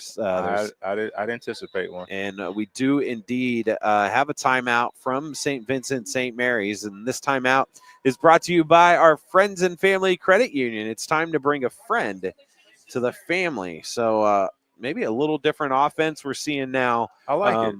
From St. V's, trying to switch things up. I like it. You're obviously struggling to move the ball. We haven't scored yet, so let's change something up. Let's get in the wildcat, get an extra athlete on the field. Now your running back can be a true blocker as well, and so you might be able to out-leverage him or outflank him at the point of attack. I like to change the pace right now. So we'll see. It looks like Adamson is in the huddle on the sideline right now. But yeah, it kind of threw me off a little bit. I wasn't expecting that. As Hundley's got his helmet off now, so we'll see what kind of off. It's nice to be able to have that wrinkle too, to maybe pull your young quarterback aside and say, hey, we're gonna try this a little bit, relax, nothing against you, but we're gonna try to get some momentum or get something going on. Or he could have just had an equipment malfunction. I don't know, but could. He is back into the game. So Will Adamson, the sophomore quarterback for Akron St. Vincent St. Mary's, in the game. Marcus Reed is in at tailback as Rylan Hurley is on the sideline. So 2nd and 7, ball at the 23. Takes the snap. He's back to pass. He's got a ton of pressure in his face. Throws it, and it's picked off again. Trying to see who picked it off from the far sideline. That is who? Jaden Wilson. There you go. Jaden Wilson with the pick on the far sideline. Again, that was another incident where the quarterback throwing off his back foot, not able to get a whole lot behind it, and a great break from Wilson. That was a great defensive blitz scheme by Perry, where they took the defensive end, crossed them across the tackles facing the B gap, and then wrapped the outside linebacker to come off a C gap. And the linebacker was able to get home and get pressure, and that forced the errant pass. Yeah, Wilson, the 6'3", 162-pound senior with the big play, and Perry with great field position in the St. V end of the field. And they're going to hand this one off to Lemon over the left-hand side, trying to break a tackle. He breaks one and is finally brought down on the play, tackled by Marcus Reed for St. Vincent St. Mary. Good old-fashioned ISO. And when you've got a tailback like that, it's easy to run those plays, knowing that, even at the point of contact, that he's still going to pick up a few yards. I mean, he got 6 yards on that carry. Yak is incredible. His nickname's going to be Yak. Both of them. Right? The Yak attack. 5:20 left in the half. They'll motion the wing and the tight from the left side and go tight to that bunch. Tight bunch on the right, and hand it off right up the middle, and a good job cutting through and making the tackle for Akron St. Vincent St. Mary. That is number 2, Brandon Nicholson, who did a good job splitting the two offensive linemen and bringing Lemon down by his ankles. Yeah, that was a great job right there. Not allowing to get himself pushed off the line of scrimmage, but also getting enough penetration to where he can mess things up in the backfield. So 3rd and 4 now for Perry. Trips bunch tight on the left-hand side. Lemon in the backfield, and they will play action to him. Treharn rolling out to his right. He's going to tuck it, and there's a penalty marker. I believe that's going to be a hold when it comes from that guy. That's coming back. When that guy throws the flag, it's on the offensive line. So the first down will be negated, and yeah,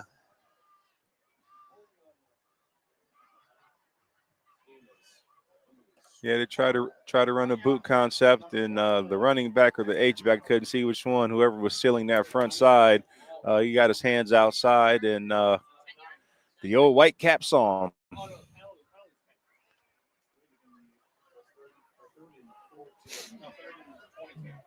Third and a little bit, about 3rd and 14 right now, and we'll see what Perry can dial up on his 3rd and long call.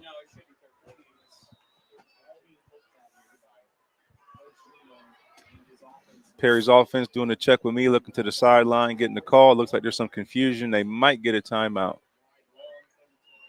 So 3rd and 14, 4:17 remaining in the half.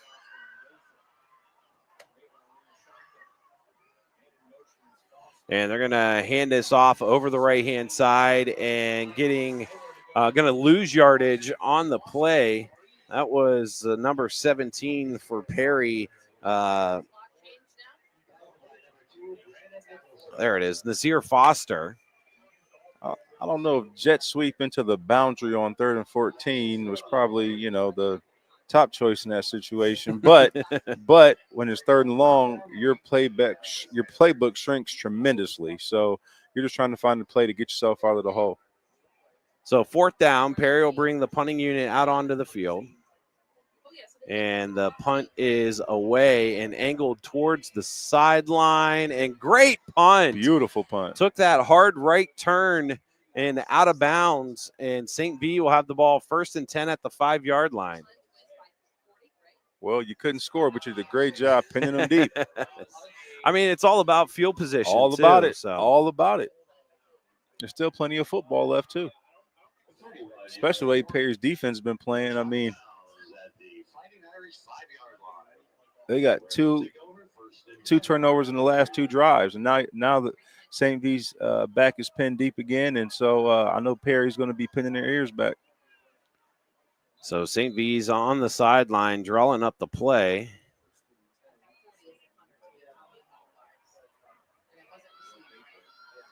And then we'll have it 1st and 10 at the 5-yard line.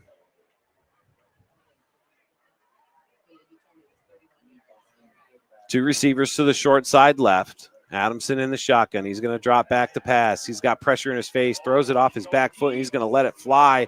And it is caught at the 45-yard line. Going up and bringing that one down, Giovanni Vincent. And talk about getting out of the shadow of your own end zone. A great pass and catch for Akron St. Vincent St. Mary. How about the poise by the young fella standing in there in his end zone, pressure coming right in his face. He delivers a strike. Good job. So 1st and 10 for Perry. They're going to mark him at the 47-yard line.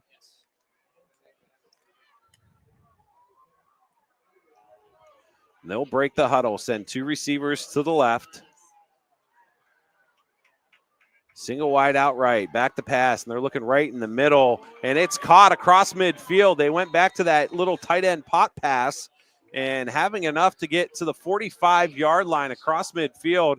That was a nice catch from Dominic Scott in traffic, and St. V's a little momentum with 2:30 remaining in the first half. Yeah, that tight end looked like he was just going up and getting a rebound on that one. Had a wide base, jump with both feet, high pointed the ball, came down in traffic, and was still able to get a couple yards after contact. So 2nd and 3 for the Perry for Akron St. Vincent St. Mary's. They're going to go trips to the left, single wide out right. Back to pass is Adamson. He's going to swing it over to the left side. Finally brought in by Hunley. He will get maybe 2 or 3 yards, and there is a penalty marker thrown behind the play. And we'll see what the officials have to say. And if he was able to catch that clean, he probably gets a good 10, 12 yards on that, but he had to bobble it.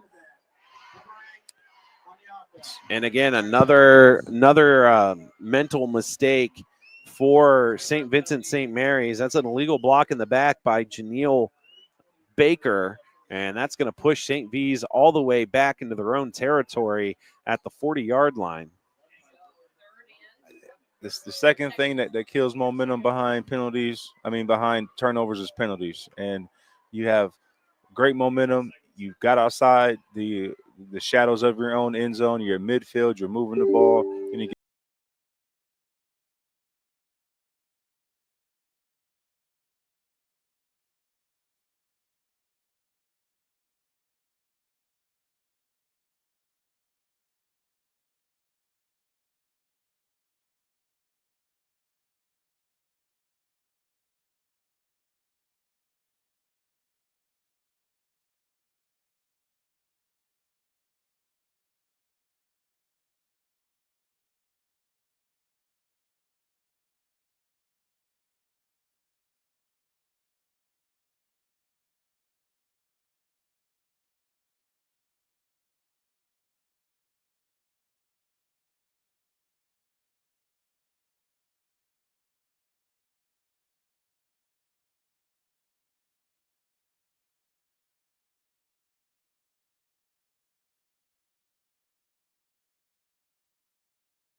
hurry up, looking to the sidelines to get the play.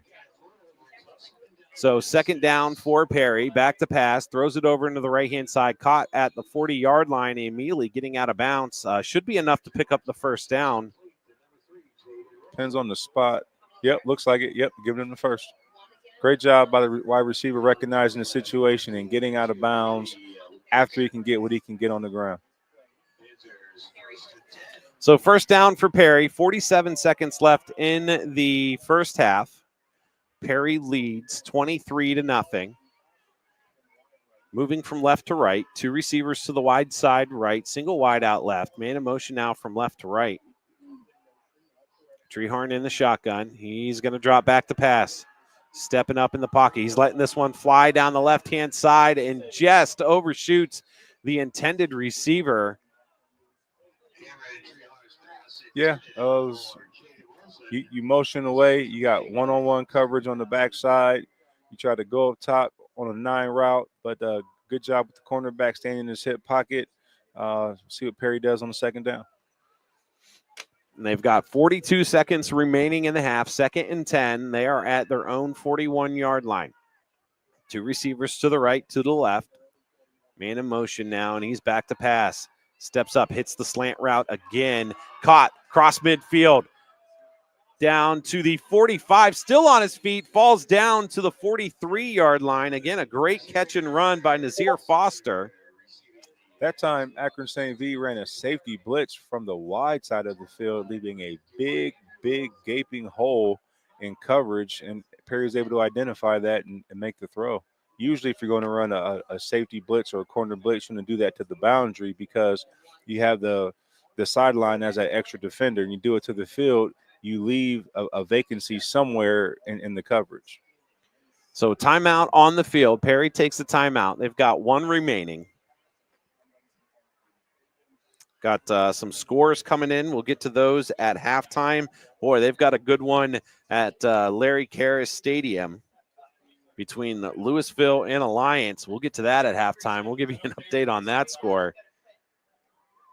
So we'll get some news coming up from Jeff Mears in the Q92 newsroom, and we'll bring it back here coming up at halftime. We got 33 seconds remaining. And Treharn back to pass. He's looking, throws this one out over to the right side. Caught! What a catch, a contested catch over on the right sidelines. Foster again. He has been the go-to receiver this drive, and they have done a great job with clock management and moving the ball downfield. Great concentration. He had the DB on his back. He was able to high point the ball. Strong hands. Pulled it in and was able to get out of bounds. Great play by the wide receiver. So clock stops at 28 seconds remaining in the half. Perry with a 1st and 10 on the 35. They're driving. They're very poised. They're very methodical. The receivers doing a great job finding the sideline after the catch.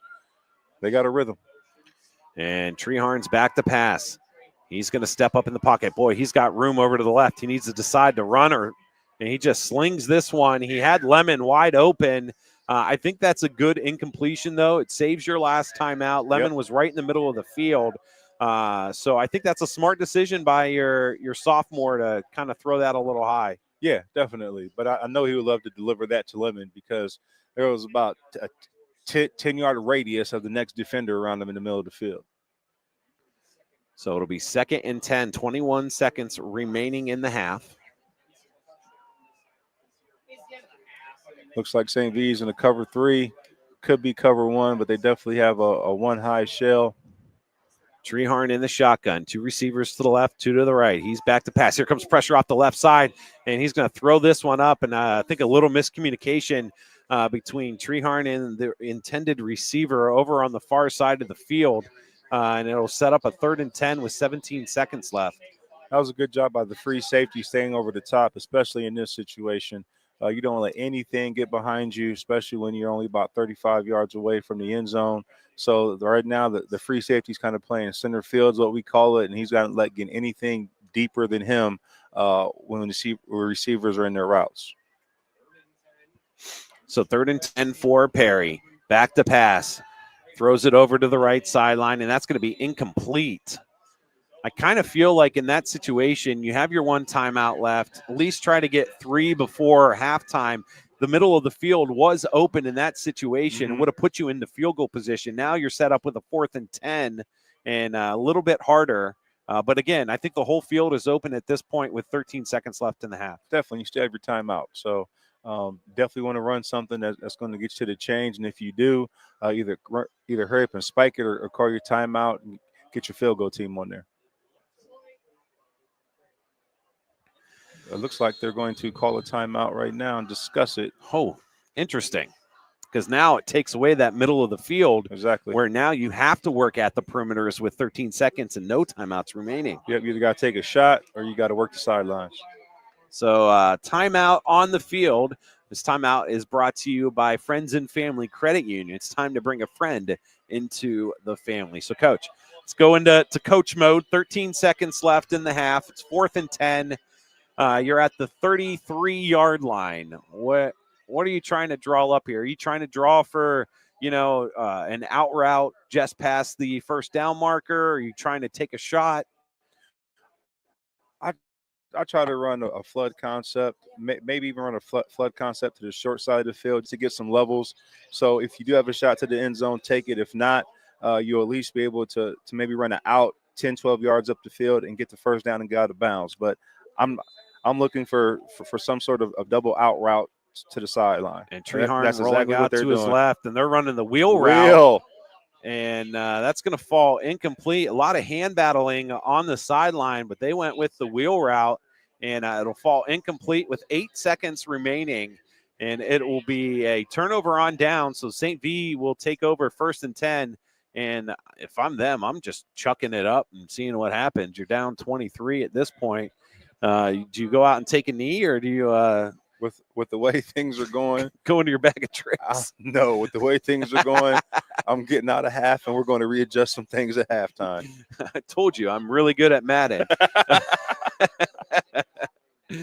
So St. Vincent St. Mary's breaks the sideline, comes out onto the field, and they are going to go in the shotgun, running back on each side of Adamson, and he will just take the knee and send this into halftime. Smart move. So halftime score here from Wakefield Stadium in Perry. The Perry Panthers 23, Akron St. Vincent St. Mary 0. We're going to step away and take a quick break. When we come back, we will get the news from Jeff Mears, and then we will get you ready for second half action. You are listening to High School Football presented by the Sarshone Auto Group on Q92 Radiosports.com.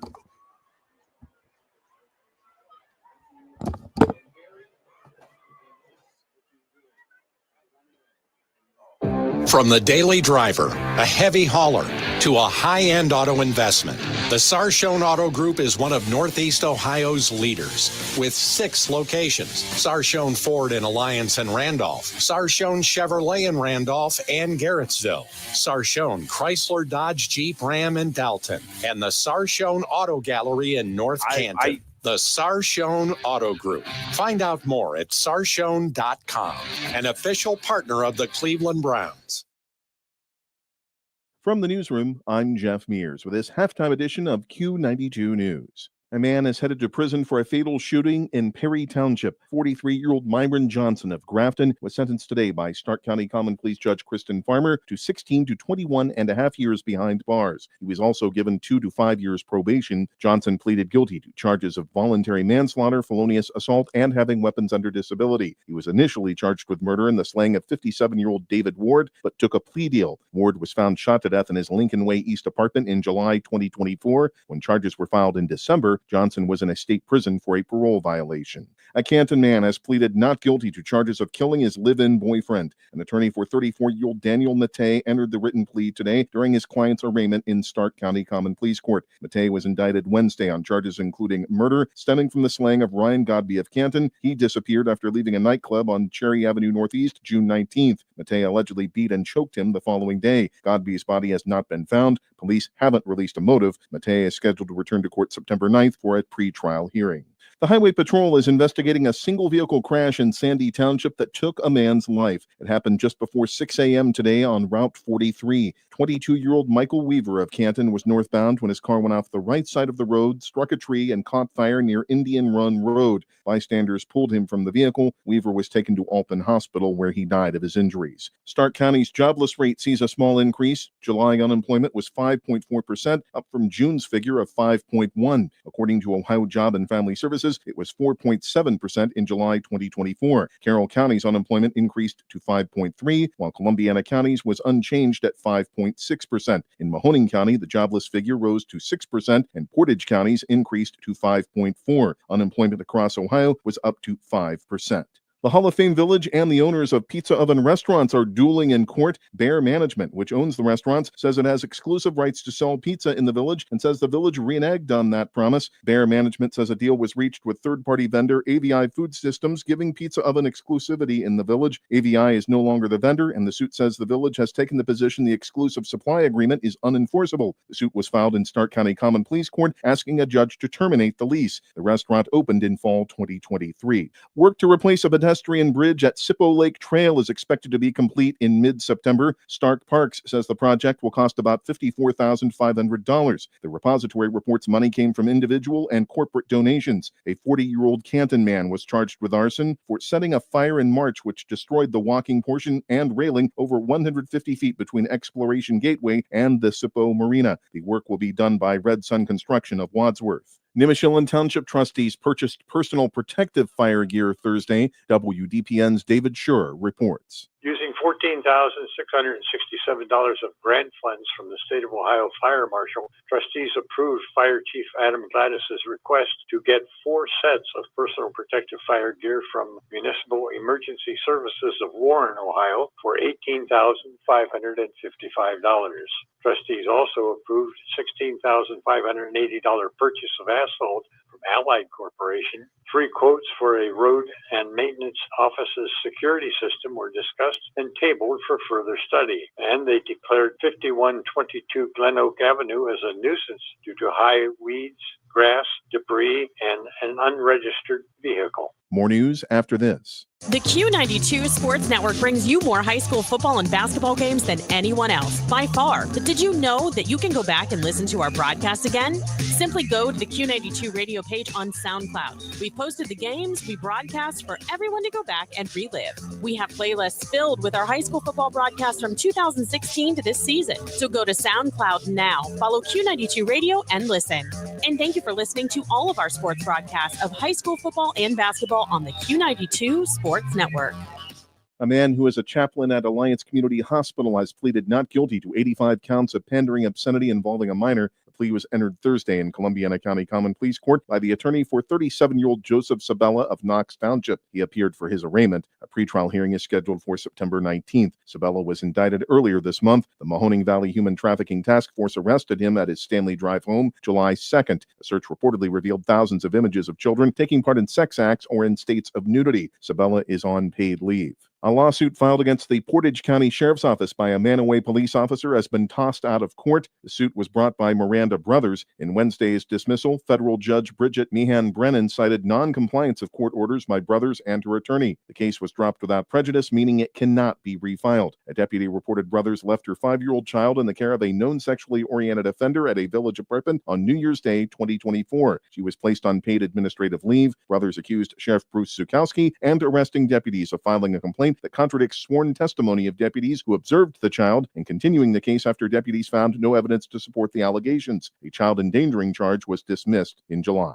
Sentencing will be September 16th for a Youngstown man who admitted forcing at least 6 women into prostitution. 36-year-old Larry Burgess pleaded guilty to compelling prostitution, corrupting another with drugs, and trafficking in cocaine. Burgess was to go on trial September 29th. His guilty plea meant the dismissal of 2 counts of rape and several drug and weapons charges. This week's school shooting in Minneapolis has brought action from the Youngstown Catholic Diocese. Bishop David Bonar Thursday announced a task force to address safety and security issues. 2 children were killed and 17 others injured in Wednesday's incident. According to WFMJ-TV, Bonar says the diocese already has emergency plans in place, with schools conducting emergency drills and starting on-site safety inspections last year to make sure best practices were followed. We'll return you to the stadium for the second half of tonight's game, but first a look at the forecast. For the overnight, patchy fog, otherwise mostly clear skies, and a low near 45. Fog will make way for sunshine Saturday with a high around 72. From the Q92 newsroom, I'm Jeff Mears. Hey, sports fans, want the latest local sports news, game photos, coach and player interviews, and live play-by-play coverage? Then follow Q92 Sports on social media now. We're on Facebook, Instagram, X, Threads, YouTube, and SoundCloud. Like, follow, and subscribe today. Catch the highlights, relive the moments, and stay connected to your hometown teams.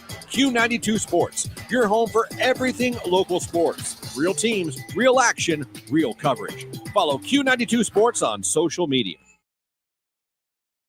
RG Dreg, Stark County's premier career center, offers programs that prepares its students at the high school level for careers and continued education beyond high school. Upon completion, RG Dreg students have an immediate opportunity to obtain a well-paying job in many exciting career fields. We offer everything from culinary, dental assisting, engineering, sports turf and landscape, welding, and so much more. Contact RG Dreg to find a program and career that's the perfect fit for you. RG Dreg, where careers begin.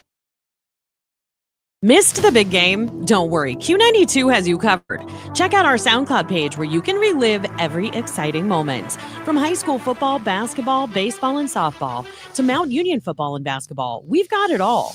That's every broadcast from this season, and even classics going all the way back to 2016. Follow Q92 Radio on SoundCloud and never miss a play, a call, or the thrill of the game. Q92 Radio on SoundCloud, your home for every game, every season.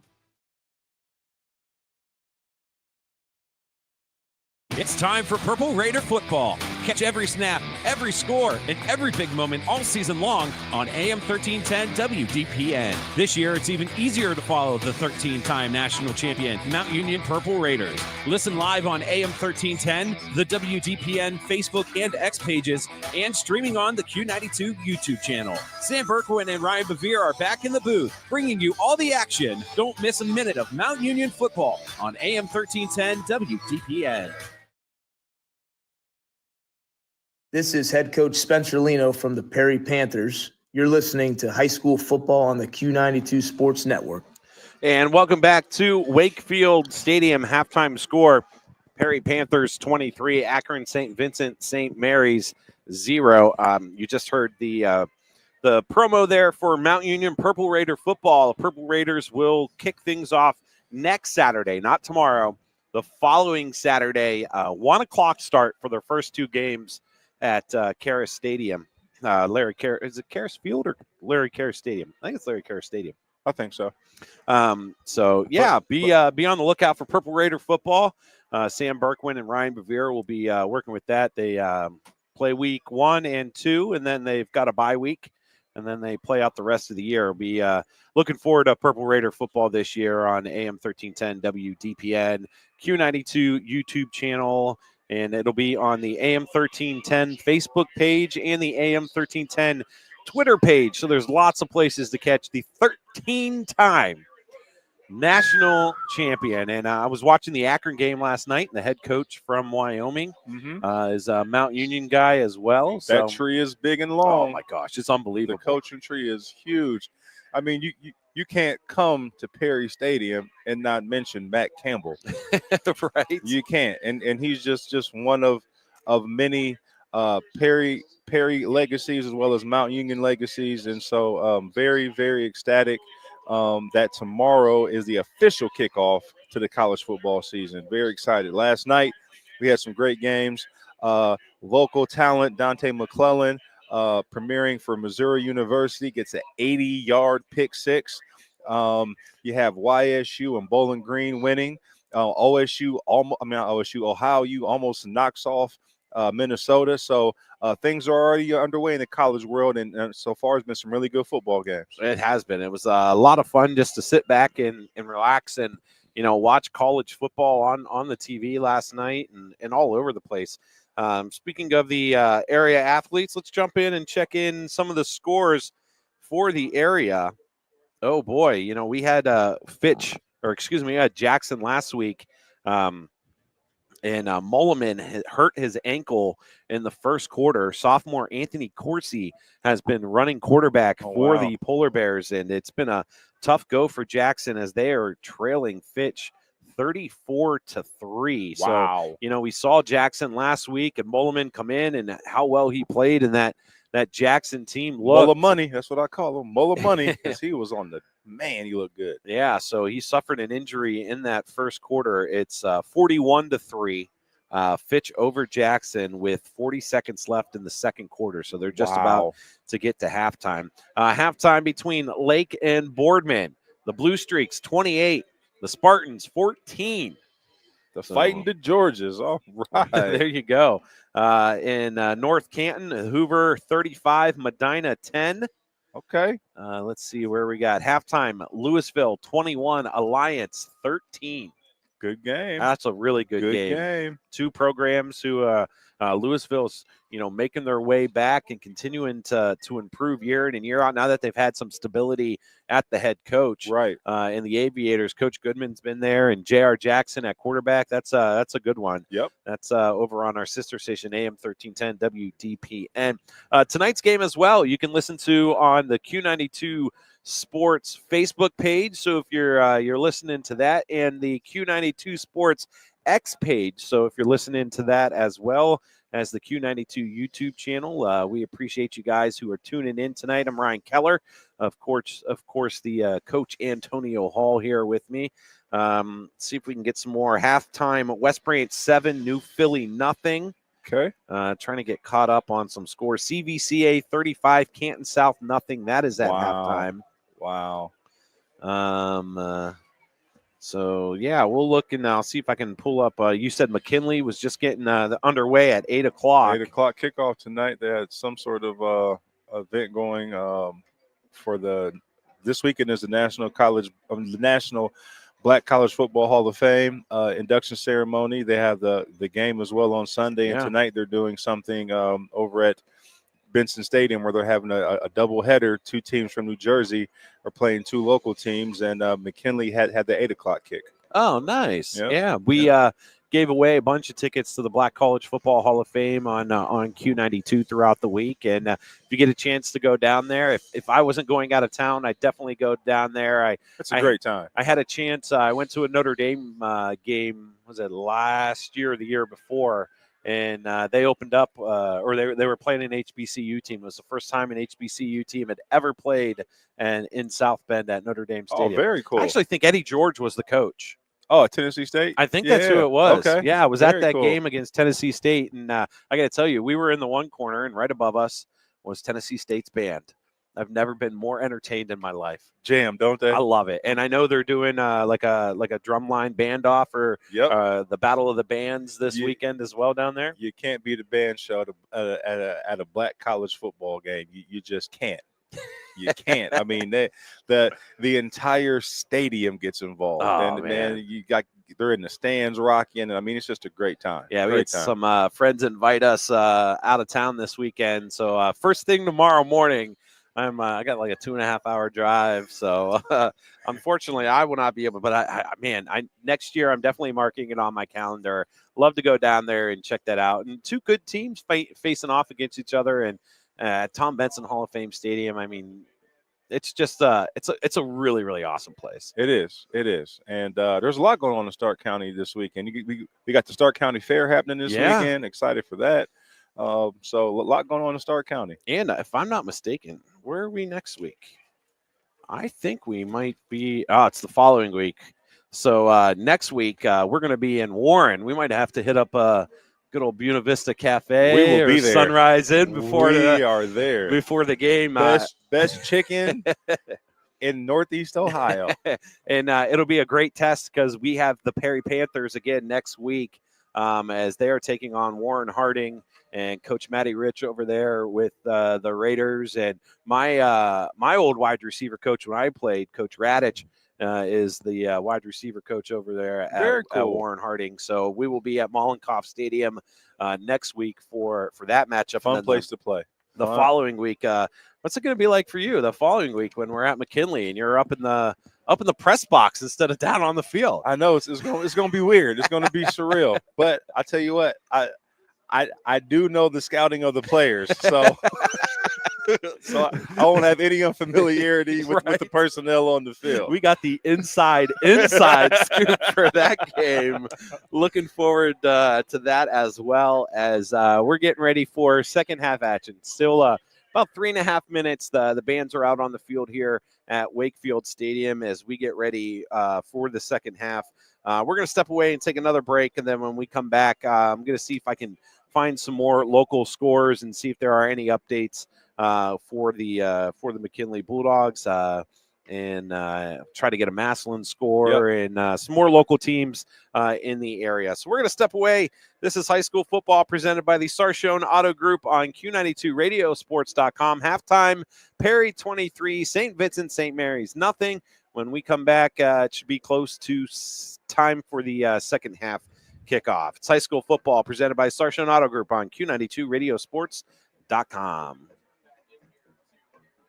High school football exemplifies the true meaning of teamwork. At Friends and Family Credit Union, our team of local friendly professionals offer the same true spirit for our members with a wide array of products from vehicle loans to personal loans, family secure checking with ID Protect, mortgage, home equity line of credit, and more. For over 60 years, we have the game plan for your financial well-being. Visit any of our 3 convenient locations, online or mobile banking. Now, more than ever, it's time to bring a friend into the family.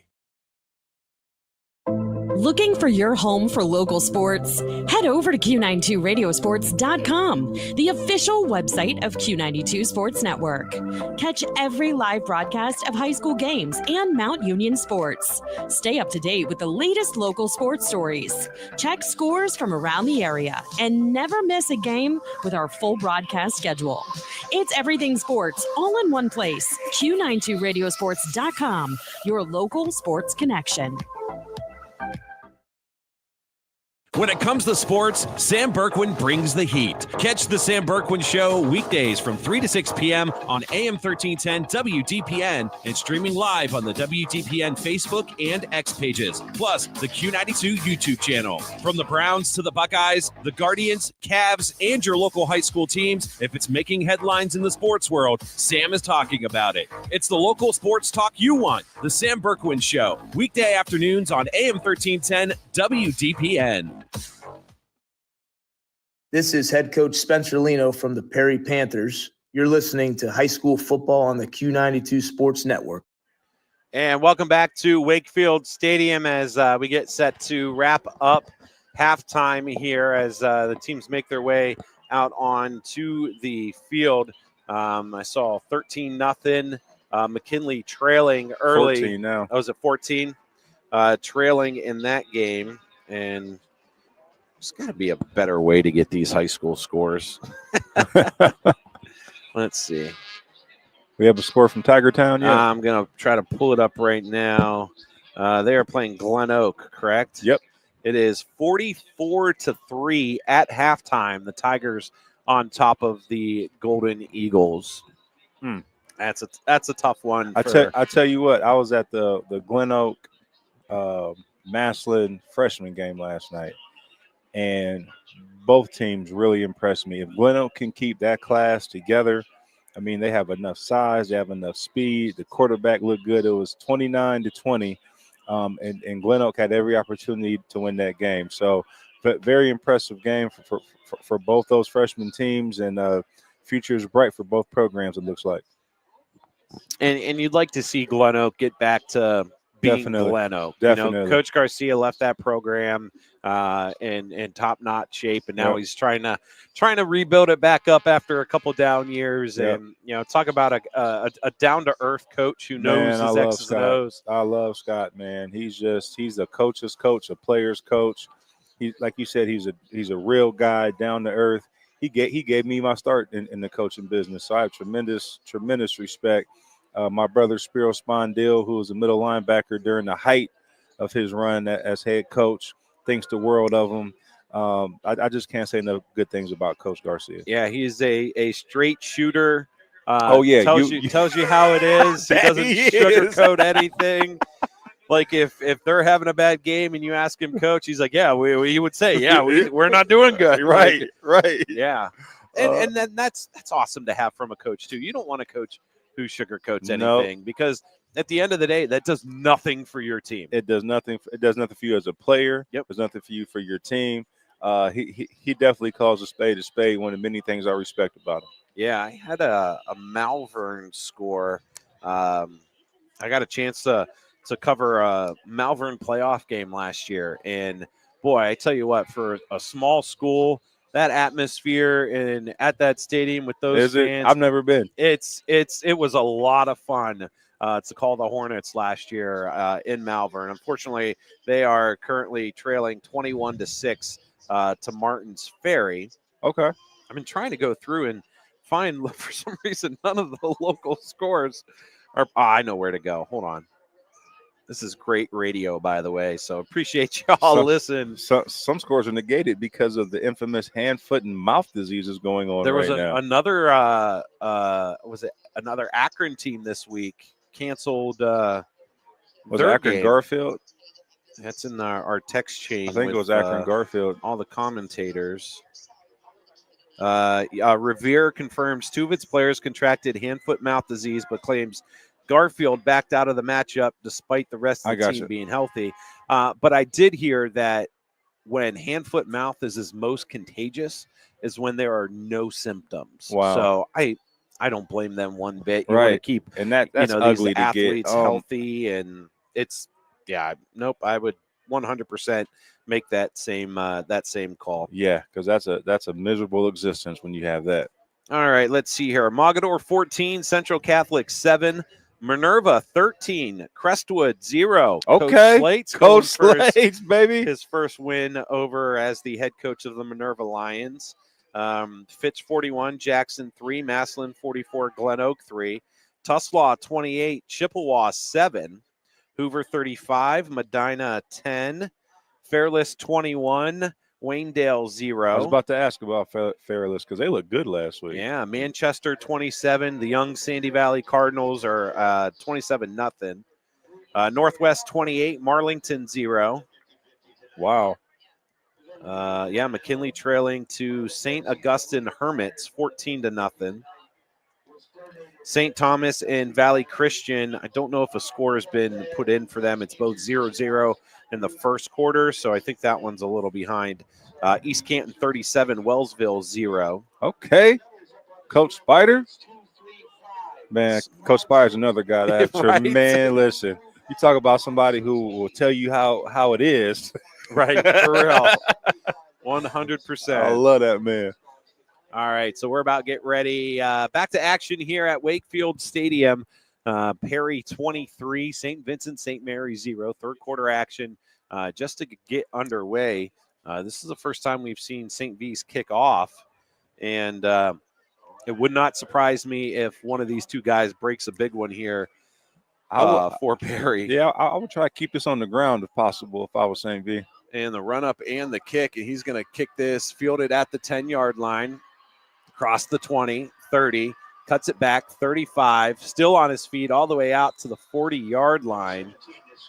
And a little pushing and shoving there at the bottom of the pile. St. V came out with a little extra oomph. Got a little chip to start this half. Yeah.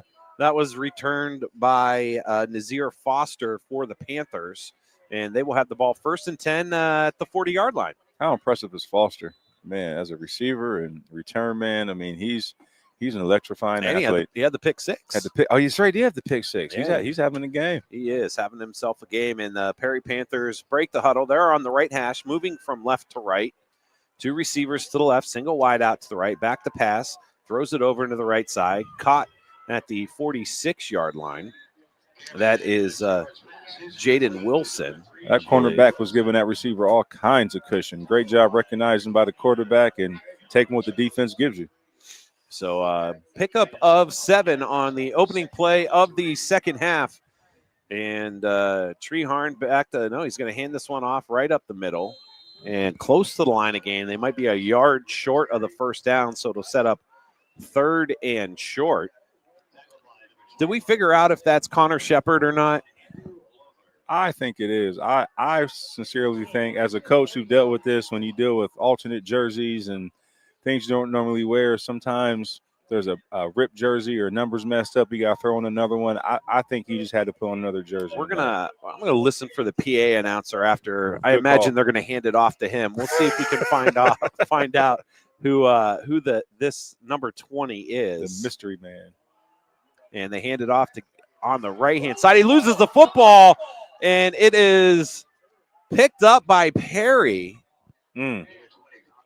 Yeah, so number 20, Connor Shepard. I just listened to the PA announcer, so I apologize for not saying Shepard. They've got different uniforms on, and they must not have had the number 0 in the camo uniform. So Connor Shepard, I have been calling Caleb Hundley the whole game, so I apologize for that. Connor Shepard, he's had himself a heck of a game. Yes, he has. He did put it on the turf there, but lucky for Perry, they were able to jump on it. However, it brings up a 4th down, and they will punt. So the punting unit on the field, snap back, and the kick, a beautiful high end over a spiraled punt. Fair catch called for and caught by his fingertips. That was Rylan Hurley. Barely held on to that one. That was close. But hey, as a team who's trying to get back in the ball game, you come out second half, you're 3 and out. You couldn't ask for a better start to the half if you're St. V. Now you're hoping your offense can generate some momentum and get a rhythm and get something going. Yeah, so great opening defensive drive for St. V's. And like I said, that opening drive, they looked like they had a little bit of extra energy and had more than they showed in that first half. Definitely. We'll see what the offense can do as they take the snap, back to pass.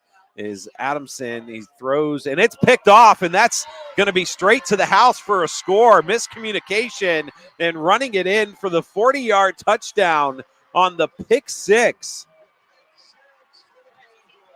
Boy, oh boy, we talked about the big stop on the 3 and out, and to come out in the first play and throw a pick 6. Definitely miscommunication. The wide receiver was wide open. I mean, he broke into a post. He was wide open. I thought quarterback thought he was going to break it to the sideline. That's where he threw it and threw it right into the defender's hands. And DiStefano on for the extra point, and it is through the uprights and good. And Perry now leads 30-0, and that is going to give us a running clock situation as the Panthers are up 30 points, and in high school football, 30 points will keep that clock running. So the Panthers lead St. Vincent St. Mary's 30-0, 10 minutes left in the third. We're going to step away and take a break. This is high school football presented by the Sarshone Auto Group on Q92 Radiosports.com. The weather might be getting cooler, but Tasty Cream on Navarre Road is just heating up. Open all year, Tasty Cream is ready to serve you fresh-made specialty burgers, Stark County's best conies, deep-fried mushrooms, crispy French fries, and so much more. To top it off, their ice cream selection continues to grow. Special flurries, homemade root beer floats, amazing brownie sundaes, and over 20 flavors of hand-dipped ice cream. Order online at tastycream.com or check out their Facebook and Instagram pages for events happening each month. You're listening to High School Football presented by Sarshone Auto Group on the Q92 Sports Network. Back here at Wakefield Stadium, the Perry Panthers with a pick 6 from Wilson, Jaden Wilson, and that puts them up 30-0. The ensuing kickoff taken and across the 20, trying to get to the outside, across the 30, 35, breaking another tackle across the 40, finally out of bounds was Rylan Hurley, the do-it-all man for Akron St. Vincent St. Mary's, and gives the Fighting Irish great field position. Let's see if they can do something with it. That was the second time where Perry's offense gets stoned and the defense comes out, gets a pick 6. Yeah. And, has their offenses back. So great team effort so far by the Perry Panthers. That's a complimentary defense right it is. there. And, yes, it is. They have done it all night long, still pitching the shutout against St. Vincent St. Mary's.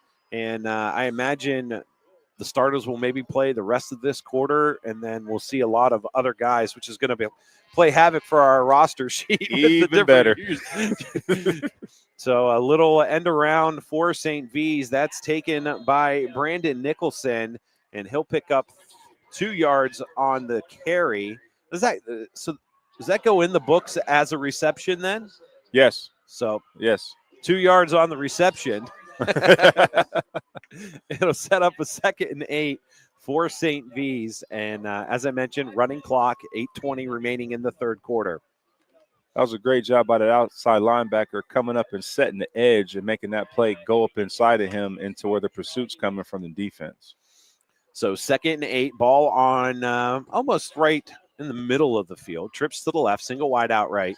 Rolling out, throwing to his left, and that's going to fall incomplete. And the defender did get there a little bit early. I thought it was going to the receiver who was running the underneath. Instead, it went to the far back receiver, and Nazir Foster made contact maybe just a half a second too soon. Yep, and Perry brought 2 or 3 guys on that one. Quarterback had to roll to his left and get the ball out of his hands pretty quickly because that Perry defense just starting to pin their ears back. So, first down for St. Vincent St. Mary's off the pass interference penalty. That's going to push them out to the 41-yard line of the Panthers. And they did just announce here that it is a running clock. So 7:15 remaining in the third quarter. St. V's on the left hash. 2 receivers to the left, single wide out right, wing right. Adamson in the shotgun. He'll take the snap. He's back to pass. He looks, hits the short, hops it to the tight end. That's going to be incomplete. They went back to that pop pass play. And again, if he would, it seems like Adamson is just rushing a little bit too much. If he were, he had time on that play too. I think he just wanted to get rid of it real quick. And in doing so, short-armed it to the tight end. Yeah, and I think that attributes to the heat that Perry's bringing, and he doesn't seem comfortable in the pocket. Yeah. So the defensive front for the Panthers getting that pressure on there. St. V's with the 2nd and 10 send 3 receivers to the right. Adamson will roll out right. He's got pressure in his face. He's just trying to get it out of bounds and does. Great defensive pressure from Perry. I believe that was Marco Salazar who was able to just shed off that lead blocker on the boot and get pressure in Adamson's face. Another two-way dog, Adam Salazar, playing both sides of the ball, doing great on both sides of the ball tonight. That time, Perry brought both his middle linebackers, rolled his safety down into the box for coverage as a linebacker. So they went to a 3 coverage because they had to bring his safety down to cover where both those linebackers were blitzing. And brings up 3rd and 10, the 41-yard line. St. V's, again, they get a couple big plays, but they're just not able to sustain a drive, and they got to get this off. 3 seconds, and they do. Little play action, and they're going to launch this one deep, and the double coverage off defenders and almost caught by another receiver, not the intended receiver. The intended receiver on that play was Janelle Baker, and you had Brandon Nicholson, who was just kind of floating over that way with that was a really high rainbow pass, was in the air a long time, tipped it. He almost brought it in. Yeah, and that's what happens when you have 2 defensive backs that are playing dividers and they're both converging on the ball. The other receiver was able to kind of get behind where the defenders were and almost came up with a big play. So the incompletion forces another punt from St. V's. A high punt, fair catch called for and taken around the 8-yard line from Jonathan Lemon. And the Panthers will have the ball 1st and 10 and a long way to go. But, heck, we saw a 98-yard drive from them earlier in the game. So that's nothing for this revamped Panthers offense. We haven't talked about it as much either. It's nice to see the mix of run and pass. And, the wing T was good for so long, but teams were able to – offenses have progressed so much that if the team got behind – there was no way for them to really come back and get back into the ball game. That's the downfall of the wing T. If you're winning, it's great because you could eat up clock. Yep. But this is a nice revamped offense as they swing this one. Perry does over to the left side, breaking a tackle, getting out to about the 10-yard line. Little bubble screen to the 2-man side. got about, 2-3 yards on that one. Just trying to get a little breathing room since they're backed up to their own end zone. Yeah, Nazir Foster with that reception of 4 yards will be 2nd and 6. And we've got 4 minutes remaining in the third quarter. And 2nd and 6, ball at the 11-yard line for the Panthers. Treharn lines up in the shotgun, sends Lemon to his left, turn, hands it off to Jonathan Lemon over the left-hand side. A little shimmy and shake, and before you know it, he's close to the line to gain for the first down. Man, how much of an asset, how much of a disadvantage to have 2 tailbacks and Shepard and Lemon who can go. Yeah. And Shepard, we were calling him the wrong name earlier because of the jersey, and Shepard's 5'11", 215. Dang, another bowling ball. And he's got quick feet, and then he's a little more powerful. But then you bring Shepard in, it confuses the defense a little bit because you're going from strength to speed. Yep. And they're going to turn, hand it off to Lemon again. He's got room. Jess gets tripped up by the safety who came up to make that tackle. If not for him, he was off to the races. You see that if you give him a crease, he's gone. And he's about to break one. You kind of feel it. And then they go hurry up. This time Treharn rolls out to his left. He's looking. He's going to tuck it himself across the 30 and runs out of bounds after a gain of 5. Got some pressure that time from the left side of that offensive line. For the most part, they've been looking spectacular tonight. But that time they got some seepage, and quarterback had to tuck it and run. And Jonathan Lemon's only a junior. So defenses are going to have this year. It's only week 2. They got this year and next year to have to try to deal with him. 2nd and 5 for the Panthers. Ball at the 30-yard line.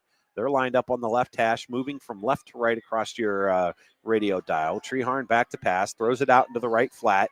Caught enough for the first down. That was picked up by number 44 for the Perry Panthers, Luke Heel. That was a nice concept. Kyle, excuse me, I'm sorry. You've been using the up back, the wing, the H, whatever you want to call them, motion to run. That time they motioned like he was about to kick out. At the last minute, he slips out into the flat and was able to get a nice pass. A lot of weapons for this Perry offense. A lot of weapons. So 1st and 10 for the Panthers. Ball at the 35-yard line. They're lined up on the right hash, and they're going to hand this one off to Lemon over the right-hand side. Skips through 2 defenders and then finally brought down after a gain of 11 and another first down for the Panthers. And I think we're going to see a heavy dose of Lemon and Shepard from here on out unless they get in the long yardage situations. Yeah, that was good old-fashioned power right there. He got up inside both those blockers and ran the daylight. So 1st and 10, 1:18 remaining in the third quarter. 2 receivers to the wide side left, wing left. Treharn in the shotgun. Back to pass. He looks to the right, and that's caught just across midfield. Nice reception by Jaden Wilson to pick up 6 yards. And even though he goes out of bounds, the clock will continue to run under a minute in the third quarter. They really respect Wilson because that's the 3rd time that they've had tremendous cushion over there. And the quarterback just gets out of his hands, gets it to him, and gets to him for a good 5 or 6 yard gain. You kind of feel if he gets one-on-one to do a little hitch and go and just let him run. Let him go. So 2nd down and 5 for the Panthers. Treharn in the shotgun. The up man goes in motion. They're going to hand it off to Lemon right up the middle. And before you know it, he picks up another 10 yards across the 40-yard line. And they will mark him down at the 37-yard line. First down for the Panthers, and that's probably going to be the last play of the third quarter. That time, the linebackers couldn't get lined up. They were confused about where their strength was and who was supposed to be where at the snap of the ball. They're running back and forth, and that's why when he got to second level, he was able to gash them because the linebackers were out of position. And that's going to be it for the third quarter here from Wakefield Stadium. Fourth quarter action when we come back. The Perry Panthers lead Akron St. Vincent St. Mary 32-0. This is high school football presented by the Sarshone Auto Group on Q92 Radiosports.com.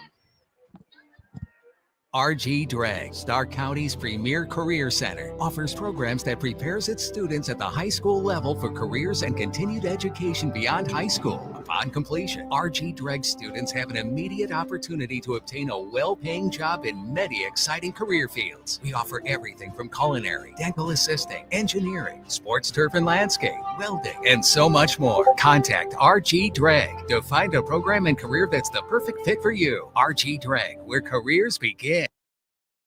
Missed the big game? Don't worry, Q92 has you covered.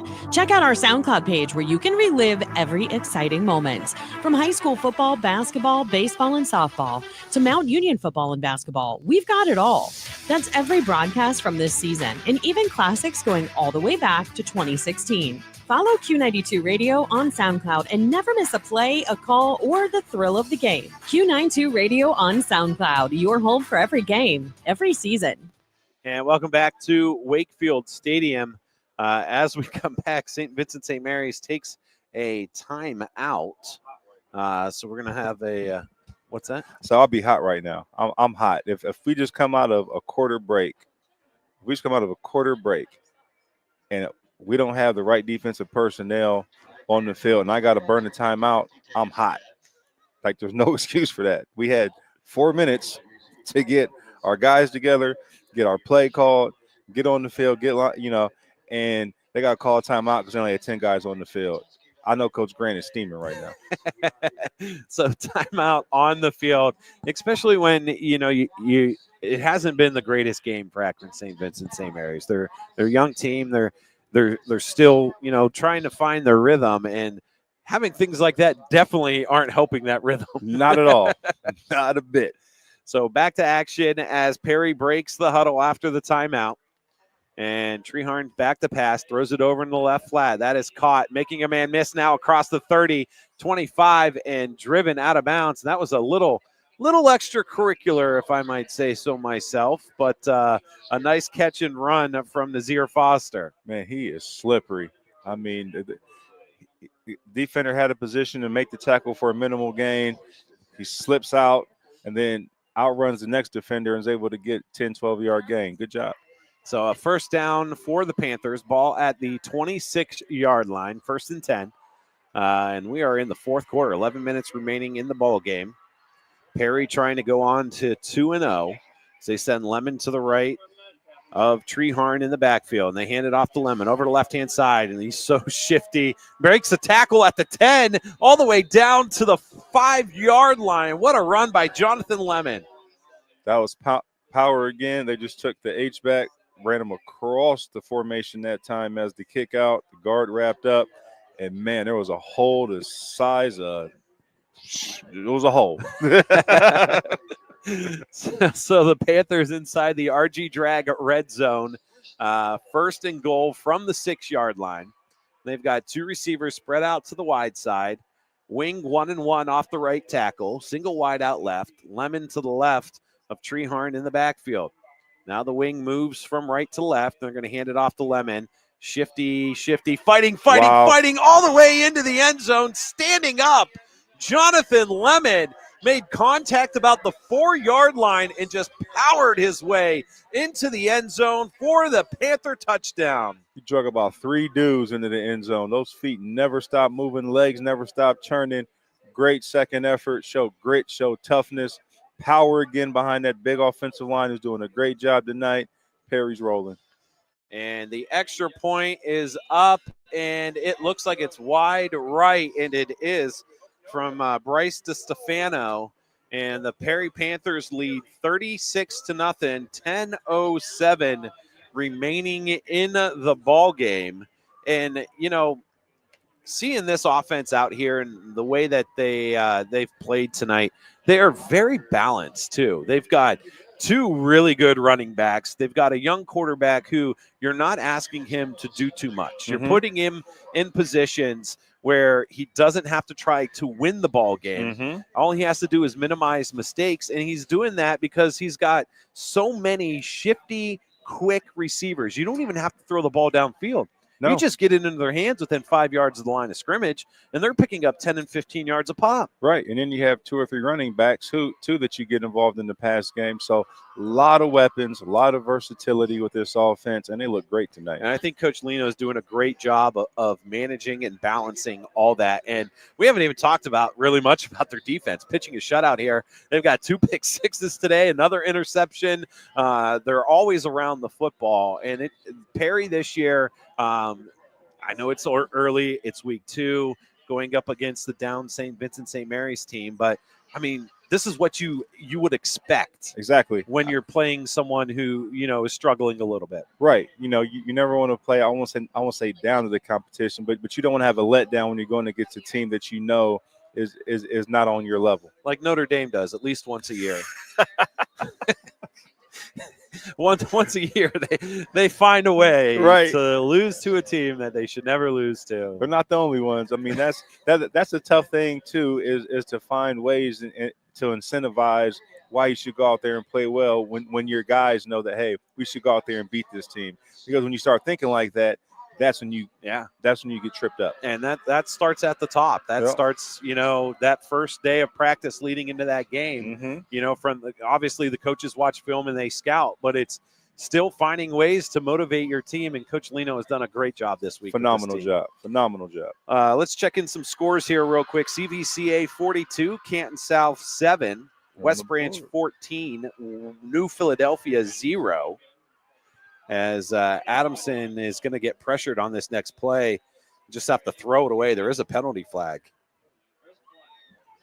So we'll see what the call is from the official. I was looking down at my phone when the play took off, so I didn't see I just caught the tail end of it. So no penalty. They're going to wave that off. So incompletion brings up a 2nd and 10 for St. Vincent St. Mary's. Lake 35, Boardman 13 in the 3rd. Hoover 42, Medina 10. Wow. If they can stay healthy. Let's do it. If they can stay healthy. They find a way. I'm saying, like, that has to be the most unluckiest team. and poor Coach Baum, because, I mean, every year a critical player gets hurt on his team. In weird circumstances early in the season. Right. And they're but big they always injuries. find a way to push through it and battle back. I mean, he does a great job over there. So Adamson back to pass for St. V's, throws this into the flat. That is caught and out of bounds by Hurley. And he'll be close to the first down. I think it'll be 3rd and short. 7:42 remaining in the game. Still got the running clock. Man. And we'll check in on some scores here. Let's go. Louisville 24, Alliance 13 in the 4th quarter. Massillon 44, Glen Oak 10.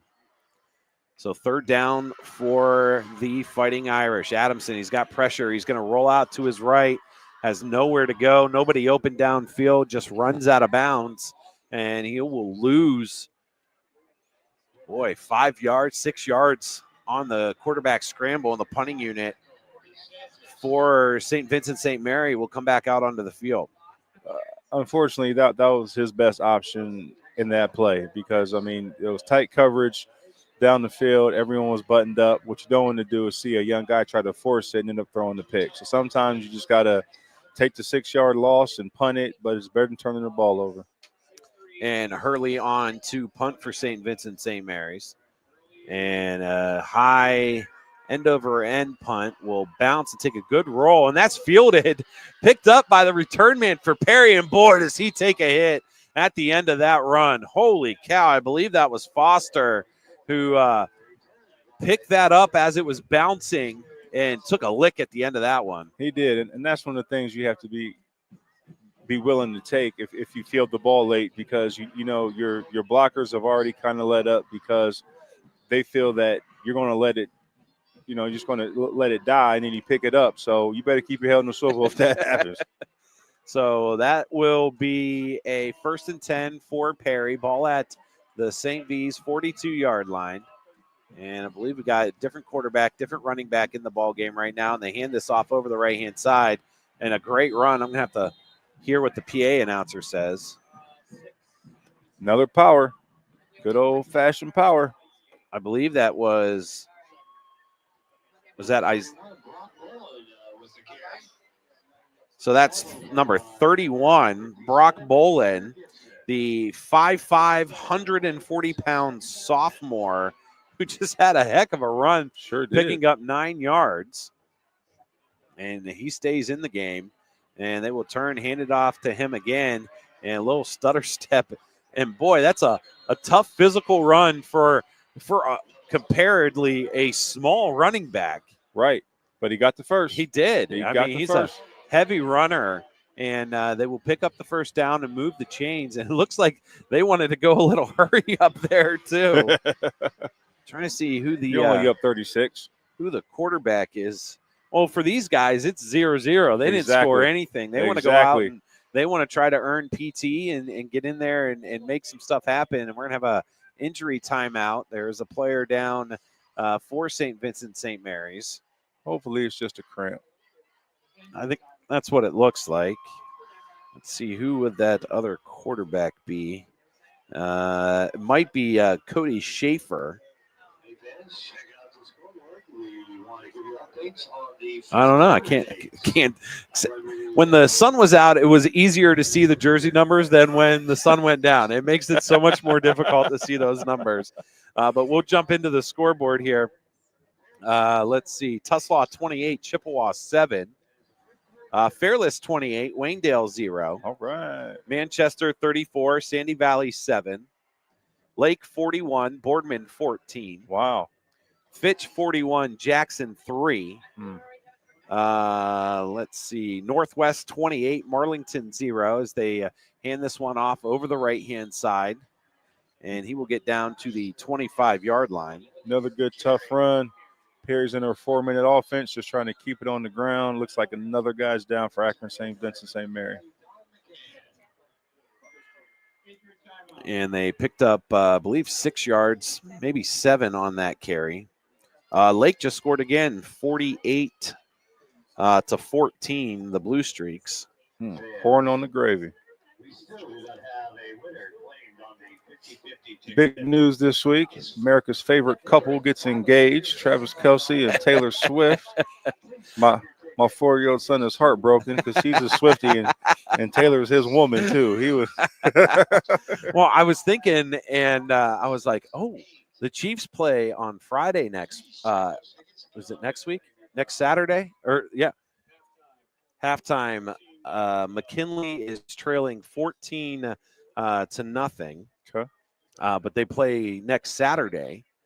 Is that September 6th? Okay. And the Chiefs play Friday, and I was like, oh man, maybe Cleveland Heights playing McKinley next week. Right. Maybe show up. They're playing in Brazil. A little bit of a hike. Yeah.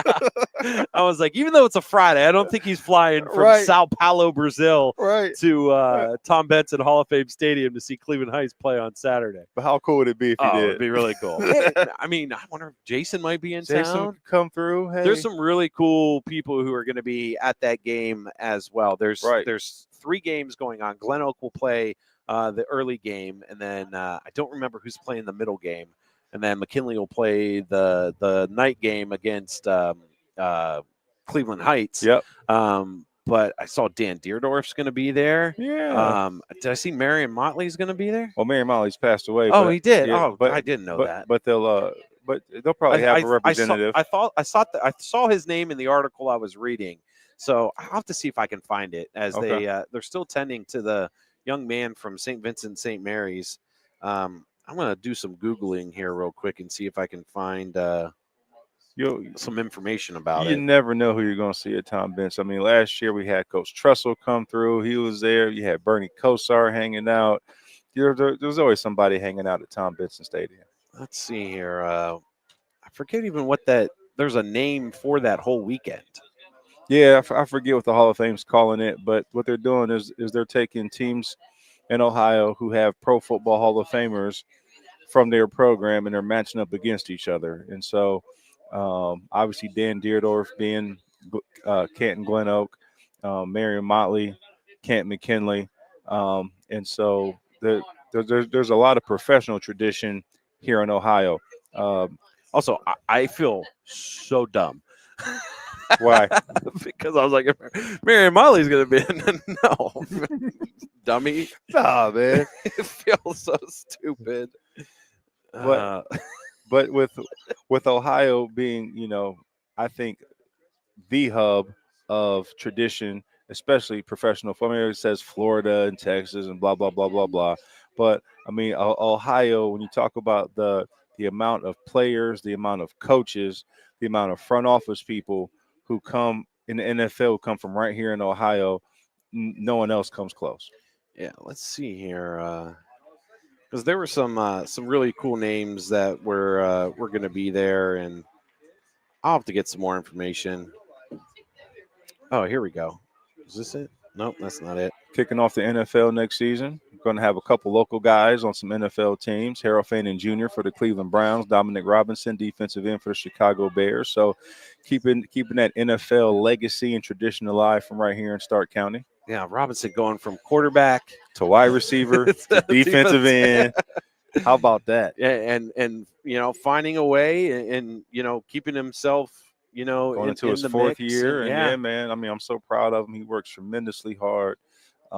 Phenomenal person, young man, and I'm just so thrilled that he's continuing his career. It was really cool to see 2 years ago at the Hall of Fame game with the Bears and having him back out onto that field. As we're back to action here as a handoff over the right-hand side and brought down for a loss. That was Brock Bolin again with the carry. It'll be a 3rd and 5 for the Perry Panthers. That's probably the first negative play for the Panthers in this half.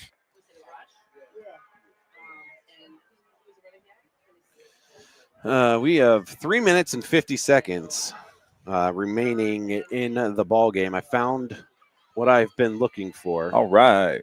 I know, right? Triple header we got going on here. Get back to that after this play as Bolin moves to the left. And they're going to turn, hand it off to him. He'll bounce this out to the outside, gets to the numbers, and is finally brought down after maybe a pickup of 2. He ran further left than he did forward, but great effort from that young man. Great effort, but better job by the St. V defense stringing him out, and great hit by that safety coming up and making his presence known at the end of that play. All right, so it says there's a triple header. Glen Oak, Darren Deerdorf, Hall of Fame class of 96 against Cleveland East Tech, Bob Brown, Hall of Fame class of 2004 at noon.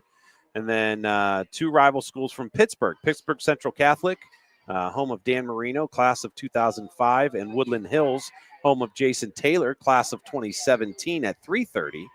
And they're going to hand this off to Bolin again over the right-hand side on 4th down. He will be short of the line to gain for the first down, and it'll be a turnover on downs.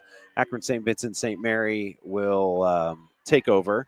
And then it says the final showcase will showcase Camp McKinley, Marion Motley, class of 68, and Cleveland Heights, Tom Mack, class of 99. So, see, I read those and was like, oh, they're going to be there. They're not.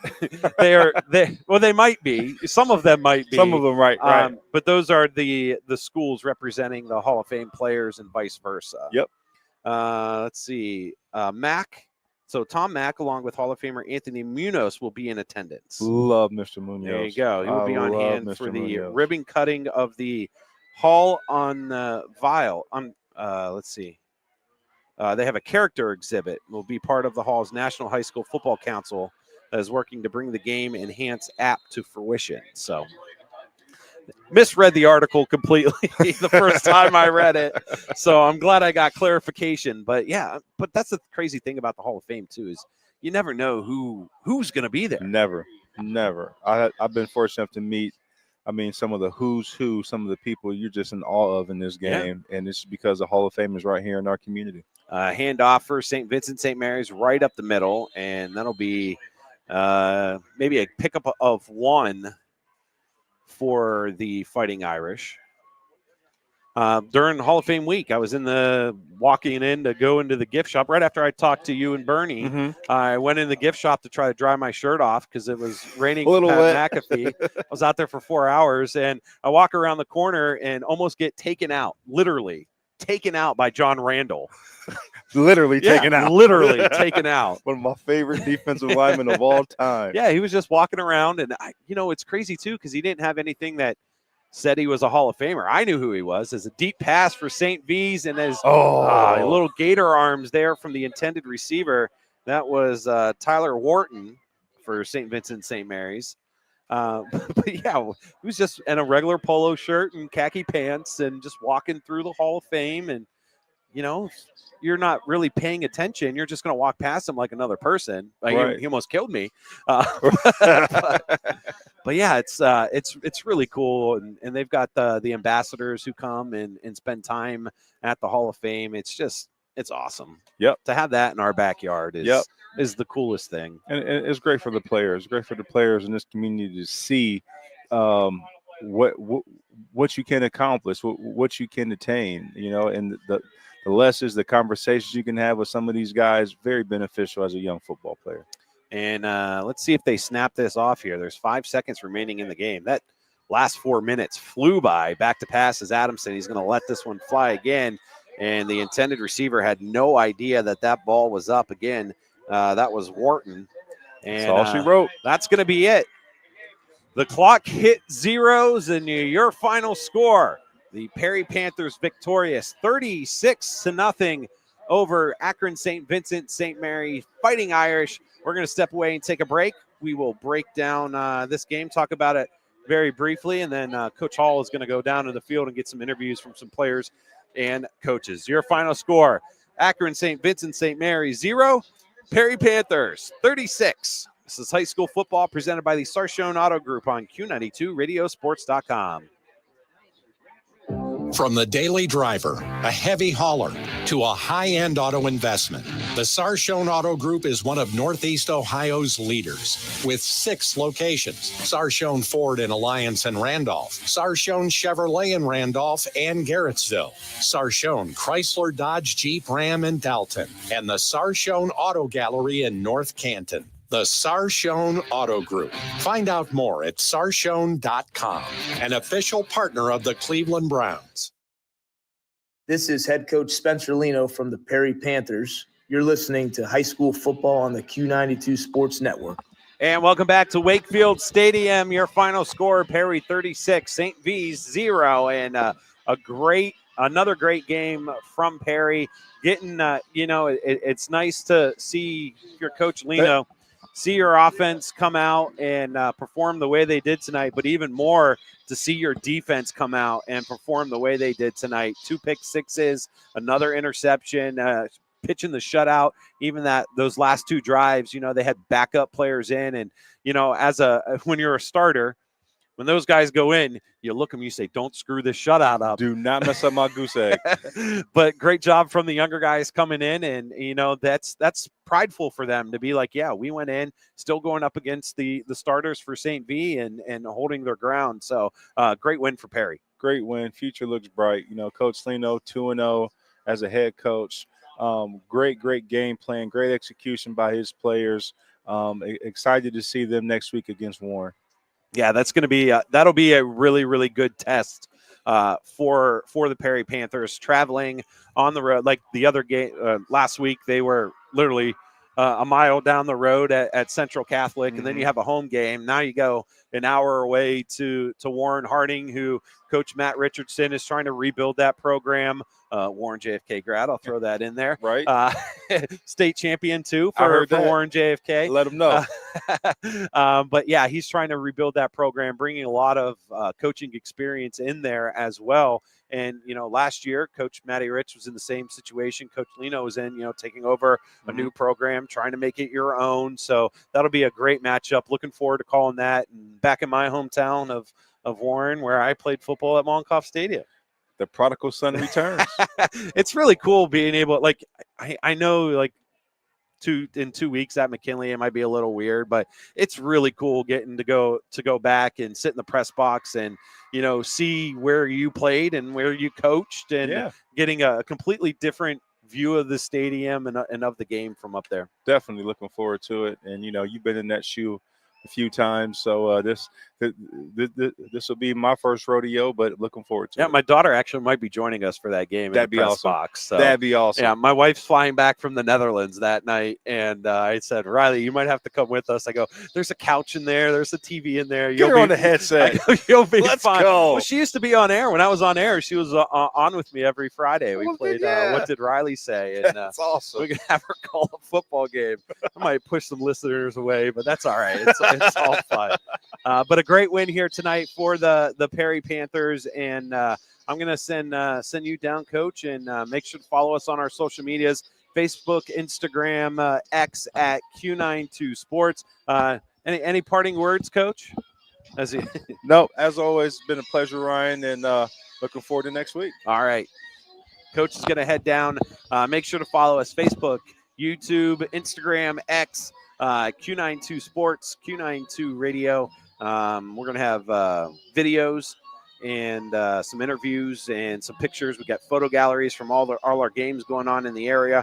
We will jump in to the scoreboard here real quick, and we'll give you some final updates of some of the games going on in the area. We got some finals coming in.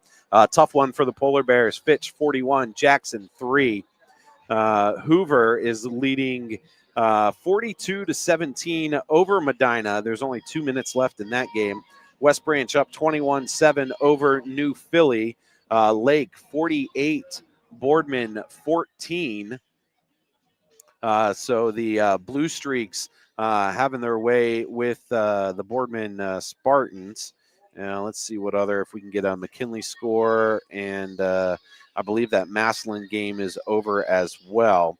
Tuslaw 38, Chippewa 7. Minerva 23, Crestwood 8. Coach Slate's hoping to pick up his first win as the head coach of the Minerva Lions. Louisville Leopards 24, Alliance Aviators 13. CVCA 42, Canton South Wildcats 14. Manchester 48, Sandy Valley 7. Massillon 44, Glen Oak 10. Still says that game is in the third quarter. Let's see. St. Augustine Hermits 14, McKinley nothing. Northwest 28, Marlington nothing. And we have a final. Fairless improves the 2-0 on the season. They win 35-0 over Waynedale. And Mogador knocks off Central Catholic, drops the Crusaders to 0-2 on the season with a 22-7 victory over Central Catholic. Next week, slate of games for you coming up on the Score 7 at the Q92 Sports brings you every single Friday. It'll be a Score 7 plus 1. We have Northwest at Louisville on Q92 next week. That is going to be a really, really good game. Northwest and Louisville. Northwest a winner today. Louisville beating Alliance. Marlington at Howland. Orville at Canton Central Catholic. Perry at Warren Harding. That's the game myself and Coach Hall will be at. Akron East at Canton South. Alliance at Streetsboro. And East Canton at Sandy Valley. And then on Saturday night, 7 p.m. kickoff on Q92, Cleveland Heights at Canton McKinley. So that should be a good game as well. Want to thank everyone tonight for listening on Q92 YouTube. Also the Q92 Sports Facebook and Twitter game. We appreciate you guys hanging out with myself and Coach Antonio Hall tonight. Want to thank all of our sponsors as well. Without you guys, we would not be able to do this. And I think Coach Hall and I are going to head to Tasty Cream and get some ice cream tonight, just a few minutes from the stadium here in Massillon and Perry Township. So yeah, we're going to head over and get some Tasty Cream. Friends and Family Credit Union, who bring us our timeouts. The RG Drag Red Zone, and of course, the Sarshone Auto Group, who bring you high school football every single Friday. 7 games every Friday on the Q92 Sports Network. Once again, thank you for listening tonight. We will see you guys next week. Make sure to follow us on all of our social medias. We post a lot of content with post-game interviews from all the games we cover, photo galleries from all the games we cover as well. All that will be up shortly. Tonight, tomorrow on all of our social medias. Thank you to Christian Bigglesworth, who does all that for us here at Q92. I hope you guys have a wonderful Labor Day weekend. Be safe. Enjoy that extra day off.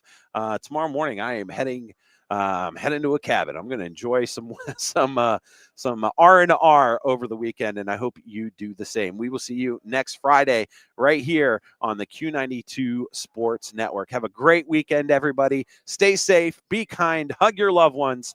We will see you next week. Final score, Perry 36, Akron St. Vincent St. Mary 0. This has been high school football presented by the Sarshone Auto Group on Q92radiosports.com. Have a wonderful evening, everybody.